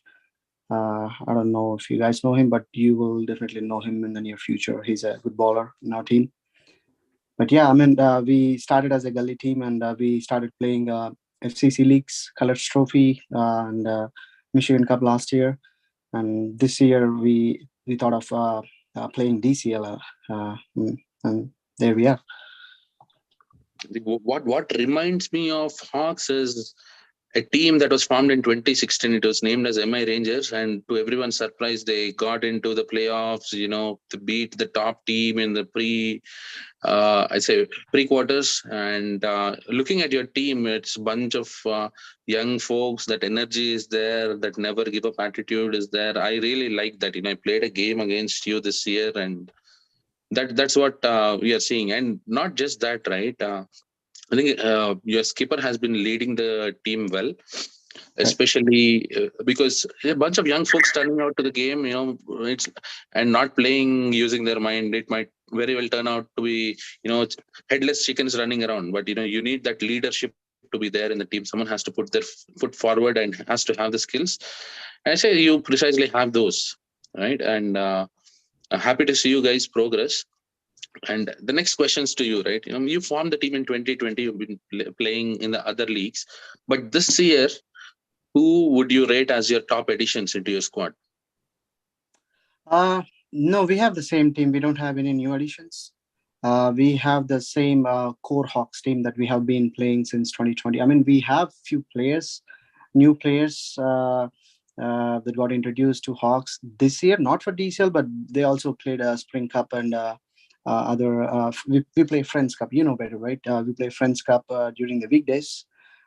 So no new. We didn't handpick any new players. So it's all just core Hawks players that we are playing with each other.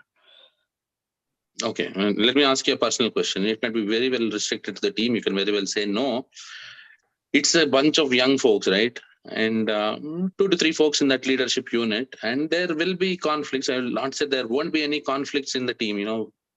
Even after the game, people shout on each other. After 2 or 3 games, you talk about who is missing out, who is not playing well. There will be at least 1 or 2 guys in the team who does that. So, what happens in such situations? How are you handling those? I think I'm not handling very well. I'm that one who's, to be fair with you, I'm that one who is more aggressive. Naresh Arkat, the captain, is my captain. He's too cool and calm. He's the one who brings all the team together and make the things calm. But yeah, me as a vice captain, I think I should improve a lot. I should learn a few things from him to keep cool and calm.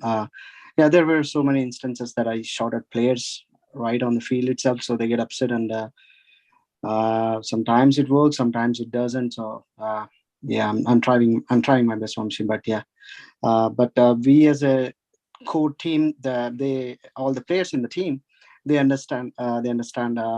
My anger. I think most of the players, they take it positive, so we don't have any issues between each other. Mm-hmm. And congratulations on your win against Sterling Strikers. That was a phenomenal victory, and I would say it even raised some eyebrows. Saying that, wow, what a victory it was, because it's just the way you started, right? You were 14 for 5 and recovered very well to actually win this game. And we are looking at the points table. You currently are placed above Spartans, but you have 3 more games coming up. One against Motor City, the team which has been at the bottom of the table. Then you have a game against Canton 11, who might very well turn out to be your competitor, if they win their remaining games, if their plan goes the way they want. And the last game is against the defending champions in the Thunders. Right? The 3 games, going into these games, at least based on my analysis, I would count you as favorites in 2 of them. Right? But what is a kind of preparation? Because you play a game this weekend, and after that you do not have a game for 3 weeks. Right. The break can turn out to be, either ways. You come back with a refreshed players, or you might lose form. So how do you plan to manage these things, and is it too much? Right. I mean, well, the discussion started last week. So last week, after when we are preparing for Sterling Strikers, so we thought, okay, there are 4 games left, out of which 2 are tough, which is Sterling Strikers and Indus Thunders, and other 2 are also tough equally, Canton 11 and Motor City in the order, because we seen Motor City, they added a couple, I think 3 to 4 new players in the rooster this week, which I got some information from. So we might have a shock from them too. So we are not giving any game easily. Just like Sterling Strikers, we are not going to give till the last ball, even though we're not thinking that, okay, we are losing in a Thunders game, so we need to win this game. No, we're not thinking in that way. We are thinking that, okay, we should at least fight till the last ball, no matter which opponent is. So that's how me and my captain and Harish, we 3 as a committee, Hawks committee, we are well prepared for that. But yeah, that break might put us in a situation where we lose that momentum. Especially, there are a couple players. They're moving out of the state during the break, including myself. So I'm going on a work trip. So I don't know if I will be back or not for the Canton 11 game. So, but we have a very big squad to replace the key players. We have a very strong bowling unit. So all our hopes is on our bowling unit. That I think we are taking one game at a time. Mm-hmm. I'm looking at the results as well, Vikram. First of all, thank you for answering those questions with utmost honesty, because you've been point blank. You've been talking very well.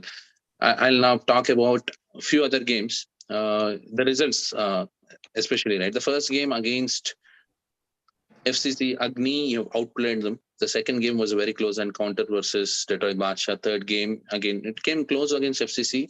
So there were glimpses of Hawks team competing very well. But then what started after was, a seesaw swing that I can see, because against MI Rangers, you guys were sensational. Next game, again, you matched on par with Spartans, probably fell a little short. But the game after, again, against Knights have not won a single game. There was I would call it a dismal performance with 73 against Knights. And somehow you managed to pull it back, win that game, but I would still count that a batting collapse. Right. I agree. And then, you come back, lose to Raptors, but this week you pull the game against Stirling Strikers. So that consistency factor, does that even come to your mind? At times thinking, what happened in the previous game? What should we do? Because I ask these questions. The reason being, I've seen in one of the games you were ultra cautious in your innings. Right. You as a batsman. Yeah, exactly. Against Spartans, I remember that game because we added a new opener. His name is Vidya. He was playing out of the box that day. He was hitting all the balls. I won't say blindly, but whatever he connects, it's going out of the park. So I thought, okay, maybe I should stay till the end of the innings. And all the team members from the dugout are also insisting me, okay, you don't risk. So, but yes, that put me under pressure. And and in the end, when we thought of taking singles, we were not able to connect the balls. So we went for some loose runouts, so back-to-back runouts, and we lost the games ourselves. So we lost by 3 runs that game. Yep, I think there are 2 games that went down to the last ball, right? One game against Detroit Bachelor, one against Spartans. Right. So looking at where you stand, do you have any regrets of how the season's panned out? And do you think there is a game that you should have won and there's a game that you might not have won? I think there are a couple of games, yes.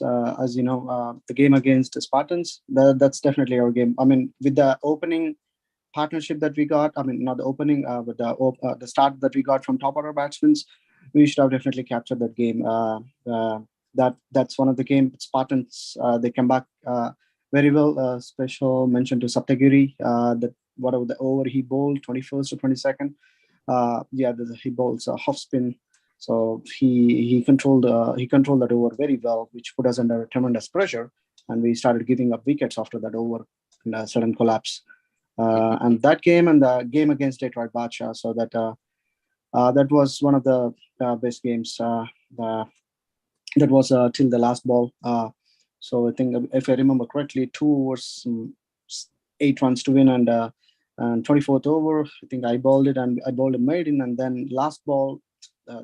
3 runs to win, and he hit a boundary. Yeah, those are the 2 games that I recall that we should have won those. And the second question, the games which I thought we don't win, the game against Knights.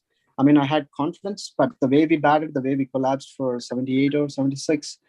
I know Arjun Chittimaneni is a great batsman in that team, and I know a couple of other batsmen. So luckily we got them in the right time. So we won that game. Otherwise, we would have lost that game very badly.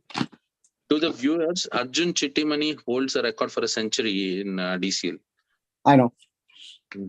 He's a pretty good player. And I played for Kings 11 last year. I played only a couple DCL games, I remember. So he was part of the team. So I know him very well, how he bats. Next question, right? If you played only a couple games, how did you play the playoffs? Maybe I played 3. Yeah, maybe I would have played 3 games. Just enough to qualify for playoffs. And I remember the game against Legends. Yeah, I remember. Yep. And the next one is more at a personal level. You are currently at the number 1 standing in the player statistics for DCL 2022. Yeah. Okay. You are the current standing MVP as on today. So does that put any pressure on you going into the games? Nah, not at all. I mean, well, I think the reason why I'm an MVP is not because of my batting. It's because of whatever the wickets that I got. So those are, I mean, 50% of them were catches, and I would call 40% of them were catches, and 60% were LBWs and bowls. So that doesn't put me under pressure because it's just the team effort. That's why I'm here. That spot. It's not just because of me, and it's not bothering me that I need to go and pick up those wickets to maintain that spot. Now, my target is just go for dot balls, and that's it. But, okay, my next question was supposed to be, does this interview put pressure on you? But I think you answered it, that saying that you're not going to think about all this and when you go into the game. No. I mean, it doesn't put me under pressure, but actually, I mean, this. I mean, are you talking about this interview or in general the DCL In show? general. In general, the DCL. I do follow the DCL shows every week, and because since I'm new to this DCL community, so I get to know the players. I get to know who is batting well, who is bowling good in different teams in my pool. So, for example, I mean, in one of the shows, I think somebody mentioned about Sterling strikers, Mansab, the batsman. Mhm. So somebody mentioned that okay, he's not well, he's not good at spinners, especially left arm spinners. Somebody mentioned in the show, I don't recall, but I strongly recall that, and I brought Naresh in the right time, and he got his wicket. So I think this show is helping me to understand okay, who is playing good. I mean, who is the best player in DCL, or who is who does what, or how he gets out, or whatever the batting style. So you're trying to get all the weak points of the batsman from the show and try to implement in your game. So then, Satya, let's feed some points which are not really true. What do you say? So Yeah. Satya would probably kill me for saying this. I am but the best batsman in the DCL, so you have to see. Yeah. I think it's Vijay. I think it's Vijay. I think it's Viju. right. Yeah, Viju, who mentioned about Mansab Bat in one of the shows. I think it's third show or fourth show when he was Mansab Bat was in the show, and yeah, somebody mentioned okay, we can get him easily for left arm spinner. That's when Naresh. True, Vikram. Jokes apart, right? Really, thank you for mentioning those words. We are happy that it's actually helping the rest of the players or the teams. And I hope Mansab is not mad at us and comes in the next show and blasts us. But no, he's a nice okay. guy. Yeah, he's a nice guy. He's fantastic. Yeah, the way he bowls, the way he takes the game, he's wonderful. He's undoubtedly one of the superstars of DCL. No doubt. Yeah.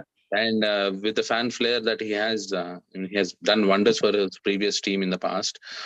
And I really appreciate, Vikram, you coming on the show, sharing your insights, talking about all these things. And I can say that you are probably the fan favorite of Parthiv Mehta, who's not on the show, but every time you score or you take wickets, Parthiv is like, Vikram got the gun out and, fired goalies. And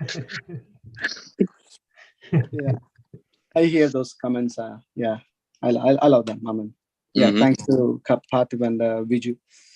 Yep. And over to you, Satya. I'm very good with all the questions you ask, and all the best for your upcoming games and playoffs. So you most probably there in playoffs. So all the best and keep performing. And we need you to take the MVP. So we'll see in the DCL night up in the stage. So. All right. So that's coming from one of the skippers of the top teams in DCL. So congratulations, Vikram, and keep performing. We'll be watching your team.